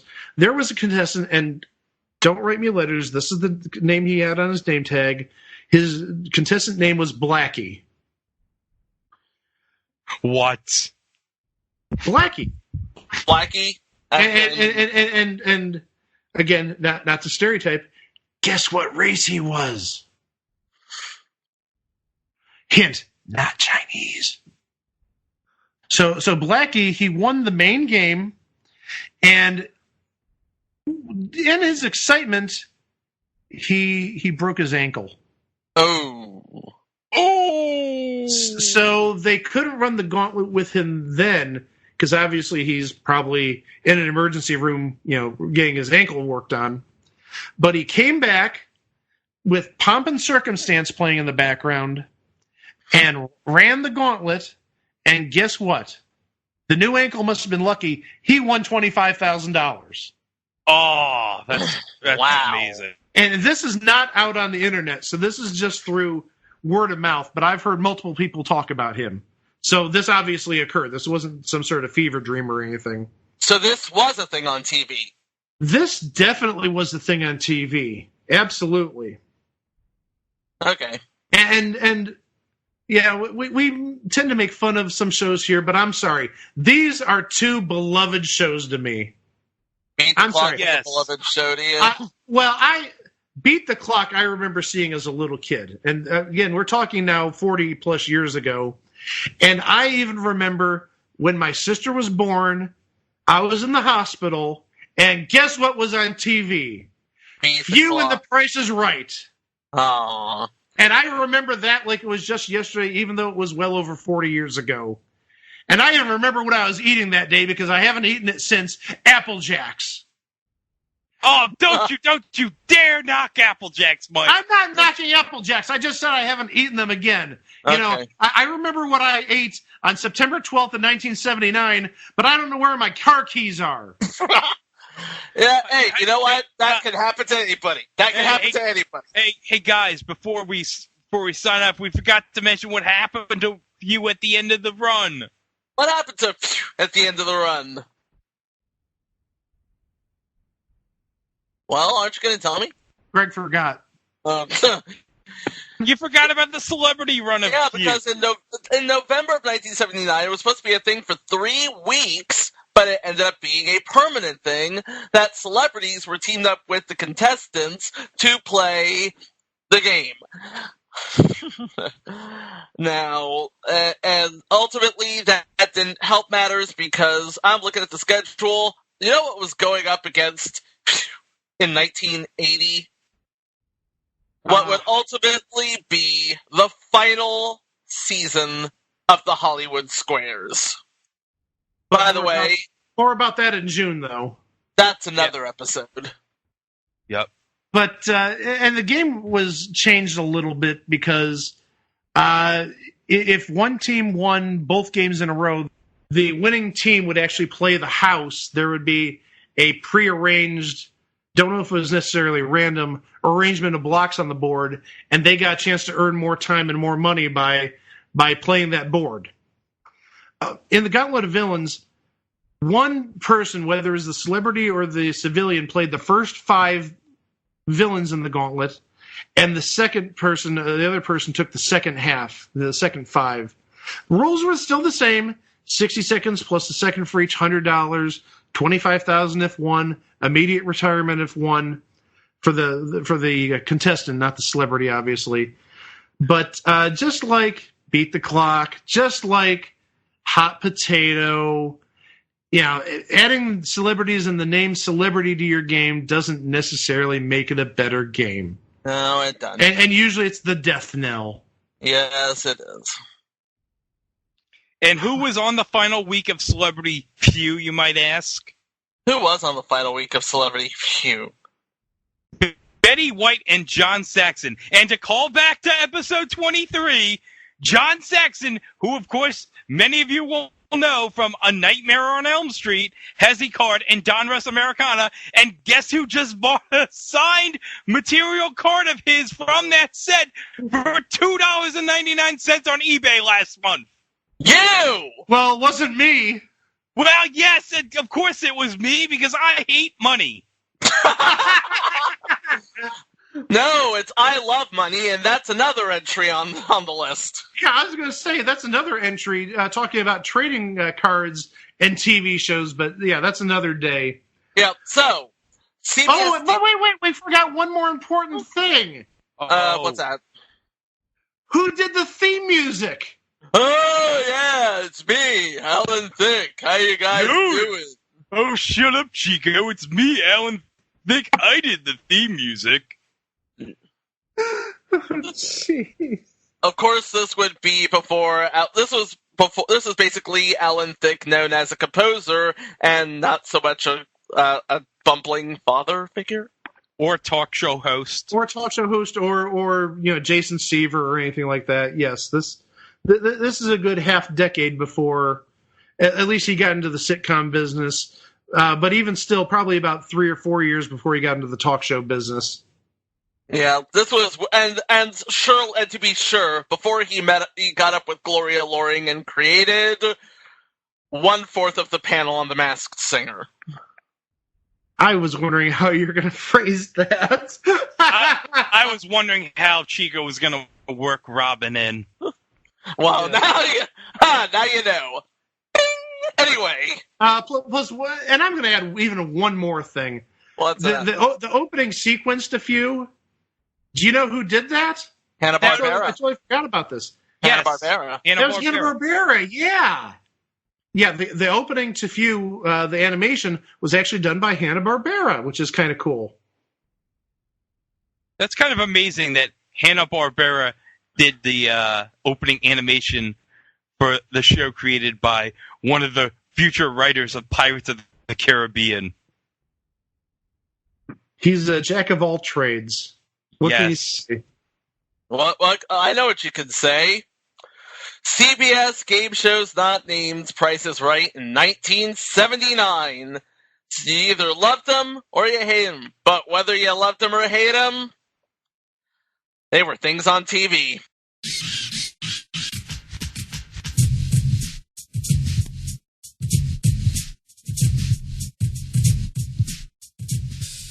Well, everyone, we got nothing to do for a little while, so let's check out what's going on in the Place to Be Nation right now.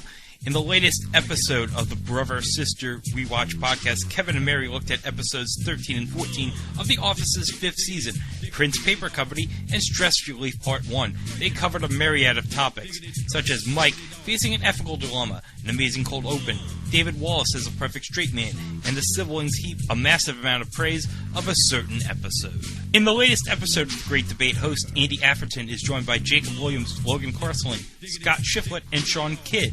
The gang discusses and debates a variety of sports topics, including moves in play they would like to see more of in the NBA, MLB, NBA, and NHL, players they have a lot of respect for, but hate the teams they play for. Whether or not an alternate league in sports other than football could work, and current athletes that could succeed in another sport, as well as pop culture topics such as which actor has the best big screen Joker, as well as ranking the ones that have played the character. Jennifer Aniston versus Reese Witherspoon, songs that have been overplayed on movie soundtracks, TV shows that they loved when they first aired but realized they don't hold up, and what cultural events they'd like to attend one day. Also, be sure to check out the PTBN Wrestling feed, which includes a dive into topics running the gamut from the day's WWE through yesteryear. The feed includes the Place to Be podcast, Main Event, Jenny and the Gems, Body Pressure Luck, PTB NXT, and so much more. Subscribe today. And while you're at it, subscribe to Jennifer Smith's The Jenny Position feed as well, as it is the new home of Geek and Sassy Talkin' Pop, Freak Out Drive-In, Telling Stories, and more. Also, check out the new North-South Connection, brought to you by JT Rizzero and Chad Campbell. It is the new home for Wrestling Warzone, No Holds Barred, the Extreme Three-Way Dance, Jeff Learns Wrestling, and more. And on our social media pages, the Greatest Sports Logo of 2020 tournament is going on. There'll be 4 matches per day, so make sure you like our tournament page on Facebook or follow us on Twitter so you won't miss a single one. And we have kicked off our 2020 stretch project determining the greatest WCW match ever.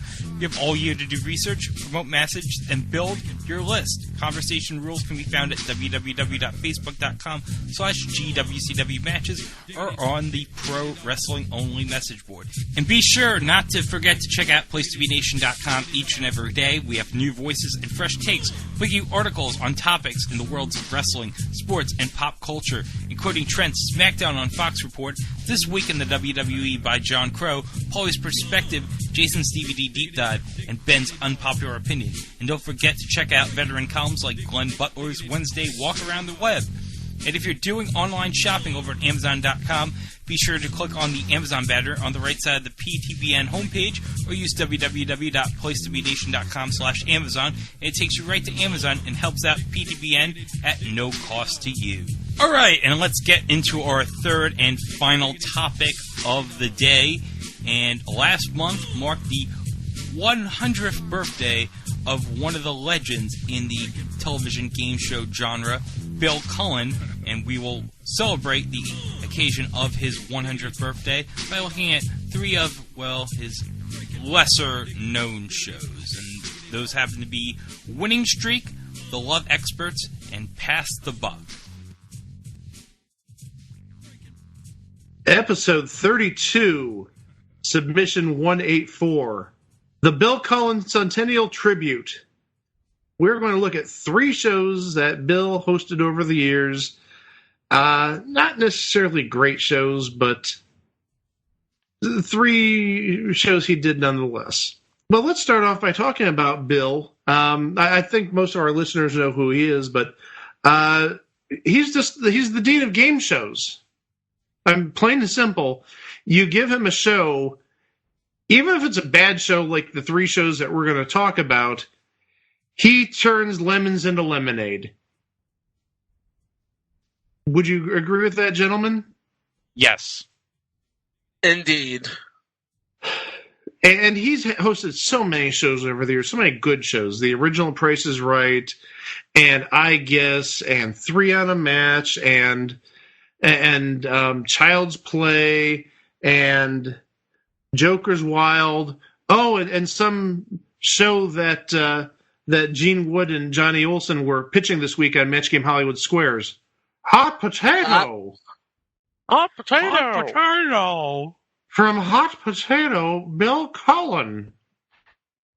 And he's right there. So now I learned, it's like, how do you incorporate Bill Cullen into a show that requires walking? You go to the future by 15 or 20 years, get a Segway, and there you go. Indeed. Yes, that's how you do it. Right. You get Ed Begley's tortoise, and it does the rest. That's exactly the answer I wanted to hear. You get Ed Begley's TARDIS, go ahead to about 2003 or 2004, get the Segway, go back to 1984, and there's Bill Cullen maneuvering this demonic device. So the first show we're going to look at is Winning Streak. Winning Streak aired on NBC from July 1st of 1974 to January 3rd of 1975. You can double your money with every word, and you may win over $100,000, or you may go broke. The decision is yours. This is Winning Streak, starring Bill Cullen. Hey, that's nice of you, Norm. Thank you. Hi. Hello. And hi there. what was Winning Streak about besides another Bob Stewart, Bill Cullen collabo in a sea of Bob Stewart, Bill Cullen collabos? I was hoping you'd call it a Bill Cullen and Bob Stewart joint, sort of like a Spike Lee film. Joint is so Mike. Joint is so 1991. Well, collabo definitely isn't 1974, so I think we need to find a happy medium there. So, what is Winning Streak? It's a mess. It really is. Yeah, you have a little bit of blockbusters, and you have it's almost like 3 games in one, sort of. So you have the blockbusters part. You're given a board of 16 letters, and you're given a topic. And what you need to do is using those letters on the board only, and you can only use each letter once unless it's repeated on the board. So you could use, if there's like 2 O's or 3 O's, you can use 3 O's. But if there's only 1 L, you can't use more than that 1 L. And so you pick the letters blockbuster style, or not necessarily blockbuster style, but you pick letters, and Bill Cullen reads a question with an answer that starts with that letter. Not unlike blockbusters, which would come 6.5 years later. So now the idea is, and here's where it gets a little convoluted and weird, is that if you get the question right, you can either not play the letter at all, or you've got a board in front of you using the little flippy letters you'd see at the airport. And I think there's 7 spaces, and you need to ultimately win the game, you need to create a word with those letters. And I think it has to be at least like a 3 or 4 letter word. So you can't use like a 2-letter word. You can't weasel your way out. So I'm guessing the optimum strategy here would be find as short of a legal word as possible, because if you had some category like U.S. states, okay, come up with the name of a U.S. state given these letters. You don't really want to go for Florida because that's 7 letters, when you could go with Iowa, which is 4, nice and short. And so you'd only need realistically 4 correct answers to win the game, again, hypothetically, in a perfect scenario. So that's just the qualifier. That doesn't even win you anything except the right to play the next round. And now here's where, again, we add on the absurdity level. So you've got blockbusters, then you're using the letters that you earn in this blockbuster format to spell the answers, and then you play a totally different game. So what this game was it started with it looked very reminiscent of the Press Your Luck board, where you've got 6 squares on the top row, 6 squares on the bottom row, and then on the left and right sides, you have 4 squares each. So you have that same 18-square board like you have on Press Your Luck. So you get to pick one of the top 6 values. And there's 6 values there. They range from $100 to $200. And so what the idea is you pick one, and let's say you pick $150 or $160, and for every right answer that you give in this round, the money doubles, and then doubles and doubles and doubles. So hypothetically, if you got 9 right answers, you could win or earn $100,000. Not necessarily win. We'll get to that in a second. And the way that you won each round is the remaining numbers, the 7 through 18, which would be 12 numbers, they had different letters of the alphabet. And so you call the letter, it's revealed, and you have to say a word that contains that letter. And the object is you don't want to repeat. So if you had the letter G first, you'd say go. Or you'd say egg. Or you'd generally go for a small word first, because obviously small words, they're not going to help you out when you get to 5 and 6 letters that you need to use.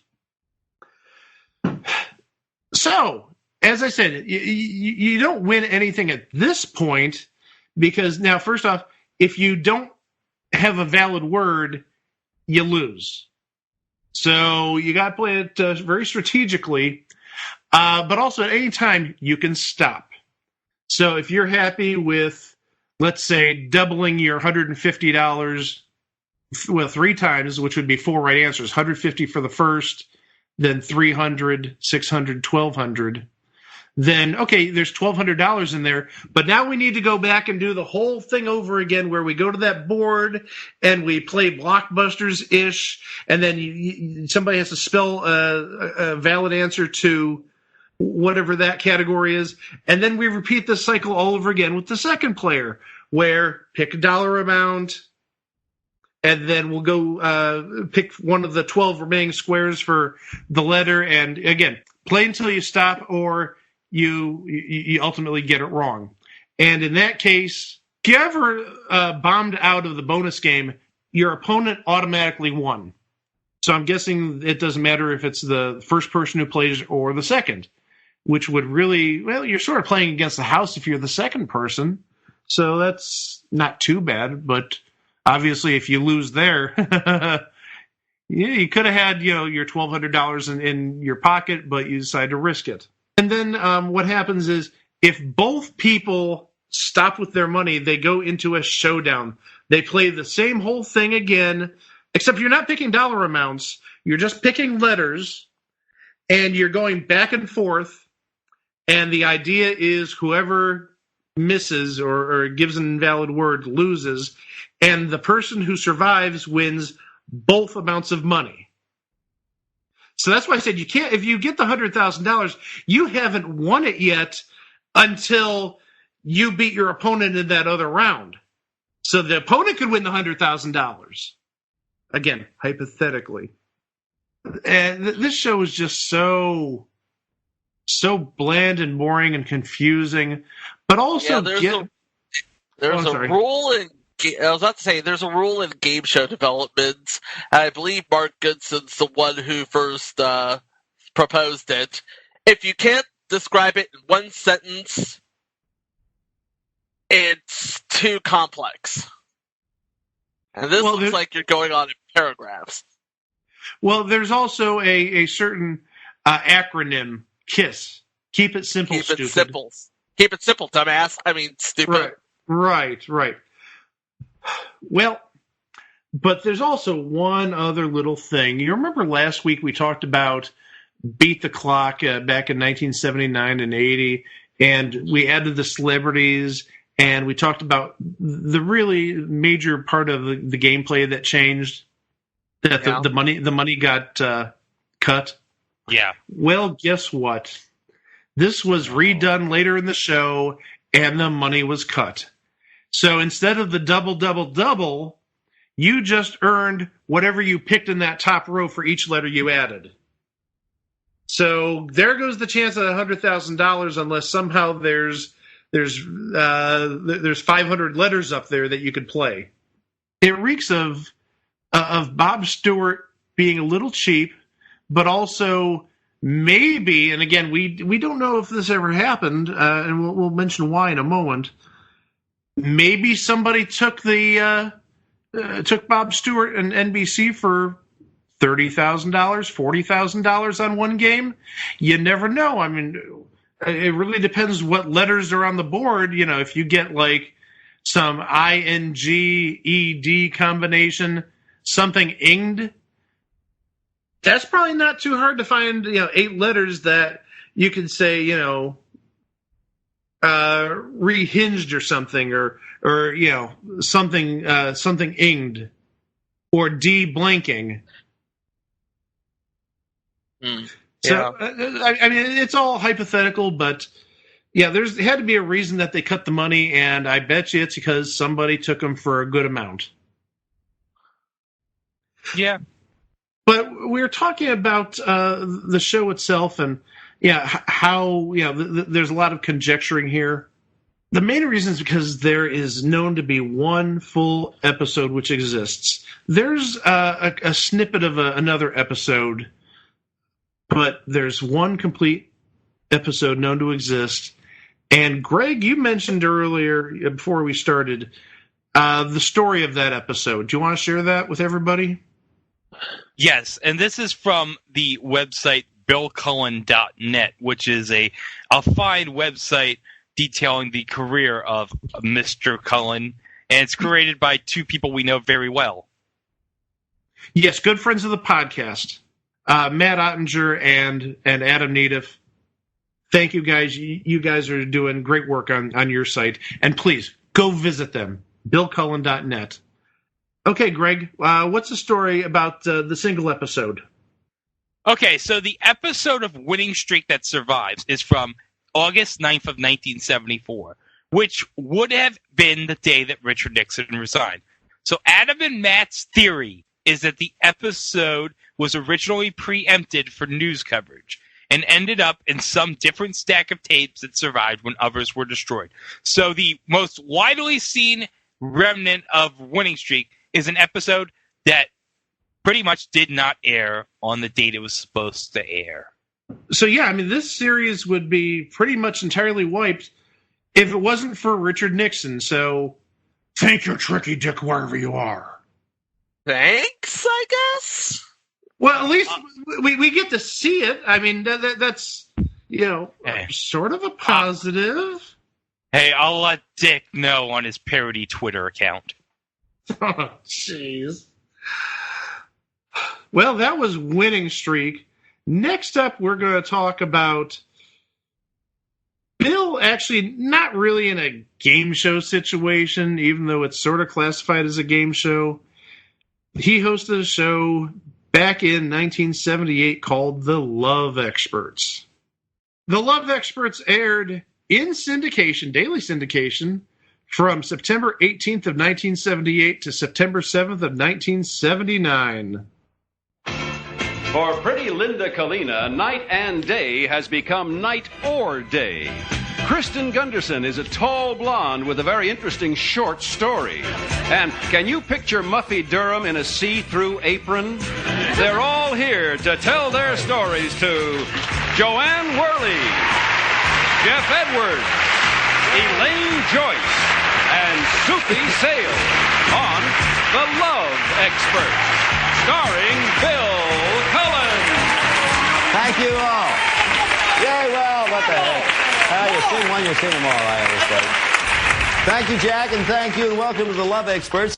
We mentioned that The Love Experts wasn't really a game show. It was like a talk show with the game show, but it was a talk show that, in the tradition of cheap, it was a talk show that thought it was a game show, or it was a game show that thought it was a talk show. You have two people who brought in two people or two groups of people. No. You had three. Oh, three. My mistake. Three. You have a group of people who are competing to have the most outrageous true story of true love, and they brought it to a panel of love experts, which were nothing more than just celebrities who were making the rounds at the time. Some of which included a young David Letterman, Elaine Joyce, Joanne Worley, Jeff Edwards, Jay Johnson, Billy Crystal, Anita Gillette, Soupy Sales, Jamie Lee Curtis, and Nipsey Russell. Wow, what a group. Yeah, and actually the episodes that are online, I think every one of them has David Letterman and Jeff Edwards, and I think possibly they also have Elaine Joyce and Joanne Worley.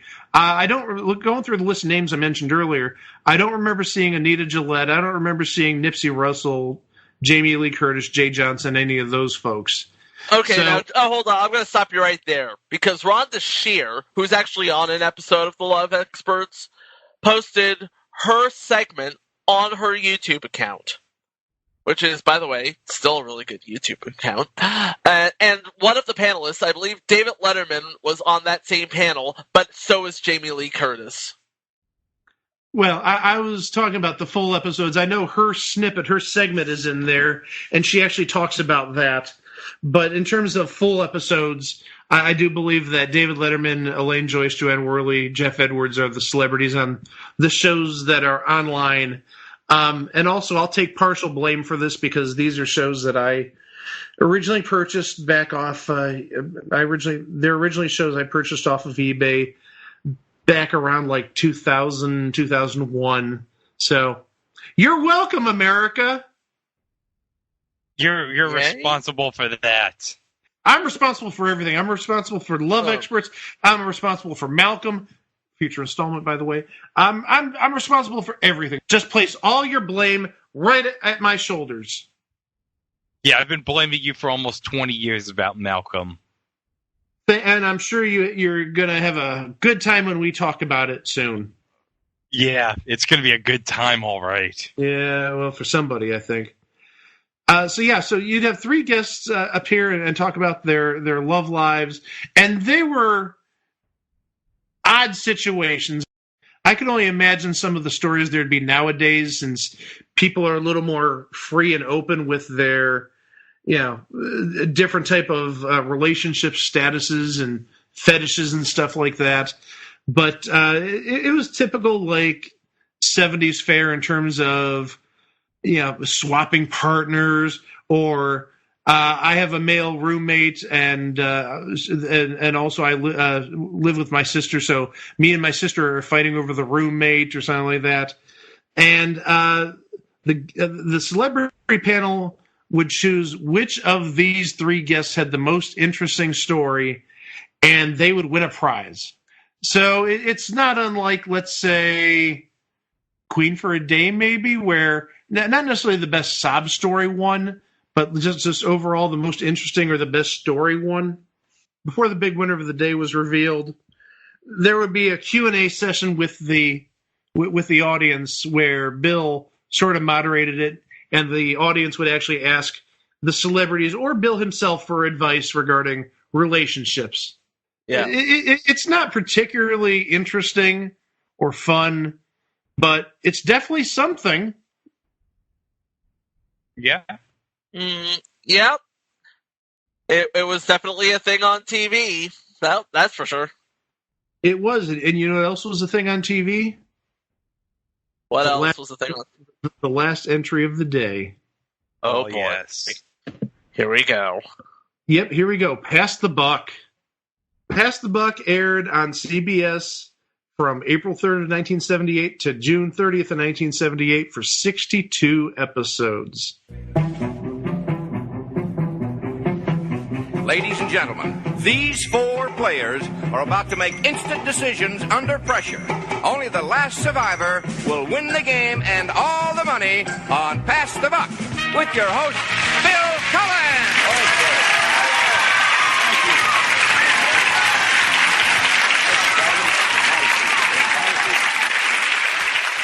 And really, even though this show lasted 62 episodes, I really think, honestly, this is like Bill's most underrated show. I think he really enjoyed this. He was very funny in it, very quick with the one-liners. So what Pass the Buck is a variant of Pyramid, kind of, sort of. And what we mean by that, you have four contestants, and by doing this three times, you're going to get down to one contestant who goes to the bonus game. And what happens is Bill Cullen gives a topic, and you have to give an answer that fills the criteria of that topic. Now, it isn't necessarily as simple as name a fruit or name a state capital. Oh, no.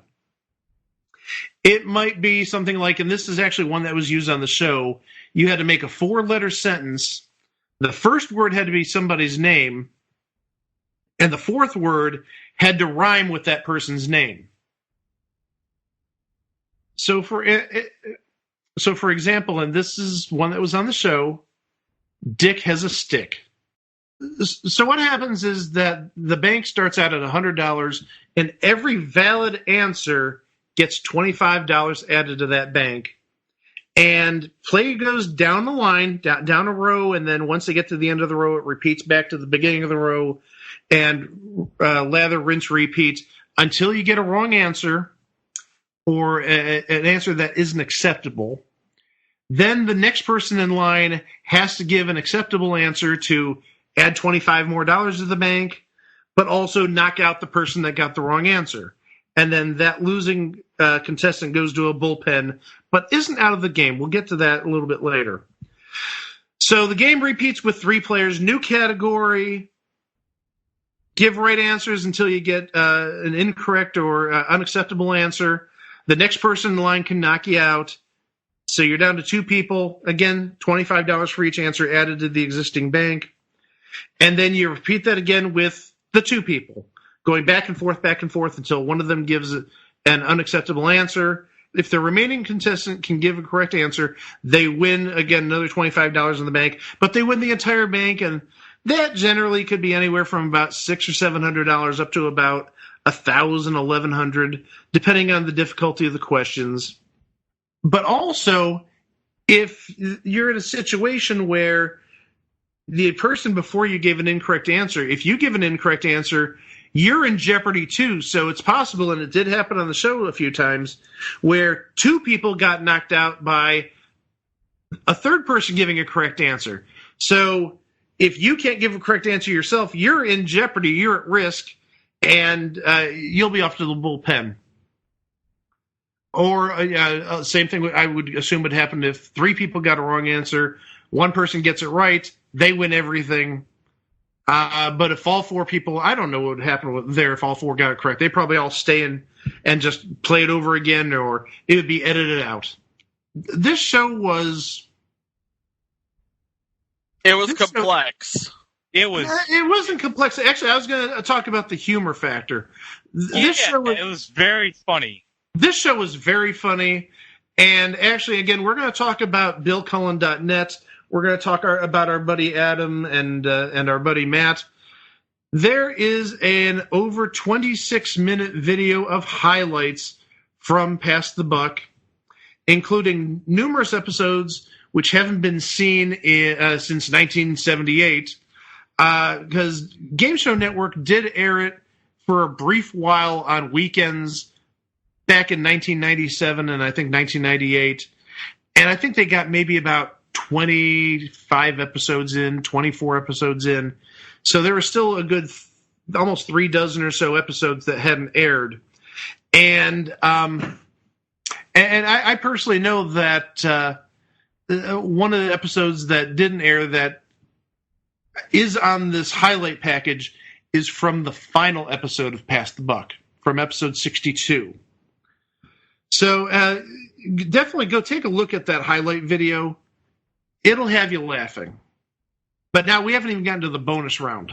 The one survivor of that bonus round, this is sort of like your reverse pyramid, where you're given the category and you need to give answers that fit that category. The bonus game is played on a board that looks like a right triangle with 4 boxes on the bottom row, 3 on the second row, 2 on the third row, and 1 on top. And the idea was, behind those boxes are different answers which fit this category. If you can either clear all the answers in a row, regardless of the row, whether it's the first, second, third, or fourth, or if you can get one answer from every level correct, you win $5,000. And if you get none of the answers right, game is over, but you win $100 for each box you uncovered. But also at the same time, the people that are in the bullpen go back into the game. So we start again with the same 4 players. If you win the bonus, the $5,000, you stay on the show. The 3 people who lost out in that preliminary round, they leave the show. And there seemed to be times that people would be on this show for close to a week, maybe even longer. Maybe they played 6 or 7 games, because you would see contestants, and I believe this is on the highlight package that I mentioned earlier, where you'd have contestants where your champion might have won like $8,000 or $12,000, and each of the other three contestants who's not the champion has won something, whether it's like $600 or $1,500. The money got spread around pretty well around here, as long as somebody didn't win the bonus round, because if you kept on coming back, your odds of making more money sort of went up, so you wouldn't leave empty-handed necessarily. So so the idea is in the Fast Bucks, the bonus round, the 4 levels has 4 answers. There's generally like 3 really simple answers, and then there's 1 that's obscure. Same thing with the 3rd level, except there's 2 really easy answers and 1 obscure one. There's always 1 obscure one. Same on the 2nd level, 1 easy, 1 obscure, and the top answer, that is a toughie. Divine toughie. Well, do you want to win $5,000? They're not going to just hand it to you. Okay. Yeah, fair enough. Mm-hmm. Also of note, this was Bill Cullen's last show in New York. Yes. Yeah. And notable, where was Pass the Buck taped? It was taped in the Ed Sullivan Theater. Oh, that's right. The future home of The Late Show with David Letterman and The Late Show with Stephen Colbert. And you could sort of see the staging there. You can imagine Letterman, where Letterman would be sitting, where Paul Schaefer and the band would be sitting. You can sort of visualize that when you see that studio, and just, again, how big it is.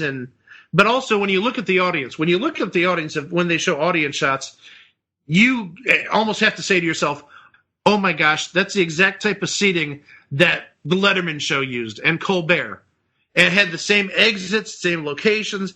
I mean, I know they did vast updates before Letterman started recording there back in '93, but you could still see, watching these shows, the exits are in the same places, obviously, but it's almost like Letterman didn't change much, even though, I remember the footage from back in the day where they took out all the old seats, put in the new seats, and refurbished the Ed Sullivan Theater for the Letterman show.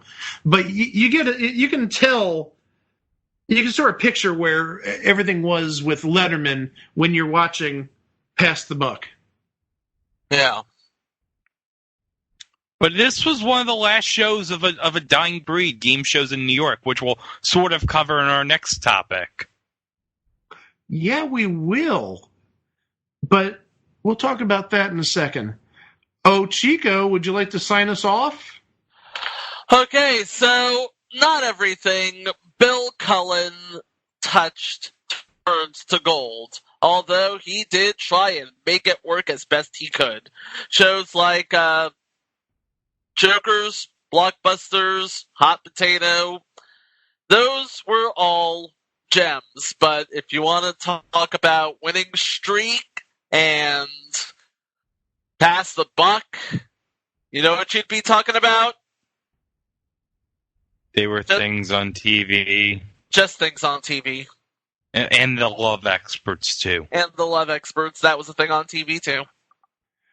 We could have done other shows, but we specifically chose these 3 shows in this quasi-tribute to Bill Cullen's 100th birthday, coming up on this coming Tuesday, the 18th of February.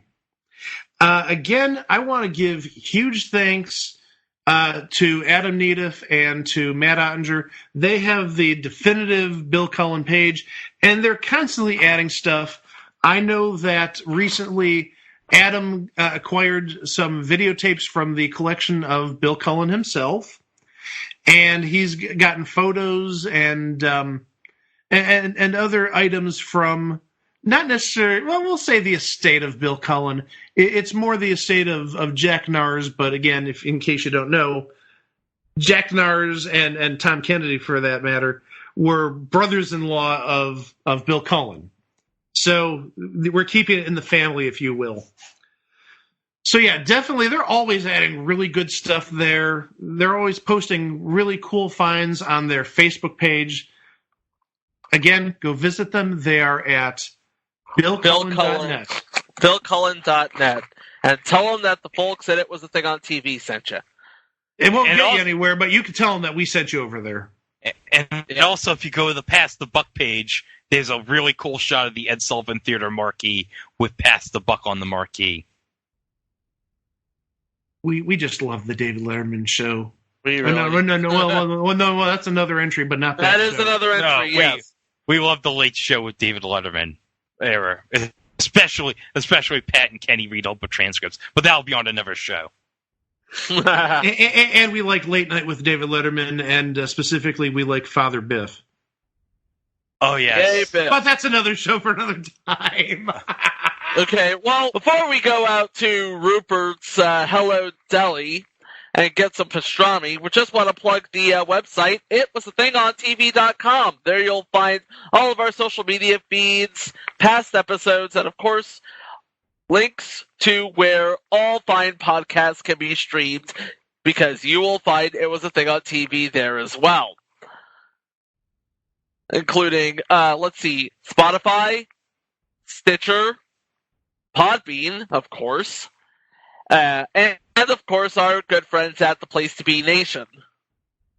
That's right. There's all of our back catalogs coming up slowly every Wednesday. The latest drop on Wednesday was this past Wednesday was Flying High, the Star Wars Holiday Special, and guess what? Mystery Diners. Okay, so they're up to Christmas, so they're less than 2 months away. Okay, good. Yeah, we're slowly getting there. We'll be there by hopefully before summer, so good. Yeah, and it helps. We'll have that break too. Indeed. Yeah. Well, guys, you guys are going to go to the Hello Deli. I'm going to Rock America to see Muji Burr and Sierra Joel. See you next time with another thing on TV. Wow! Dick has a stick.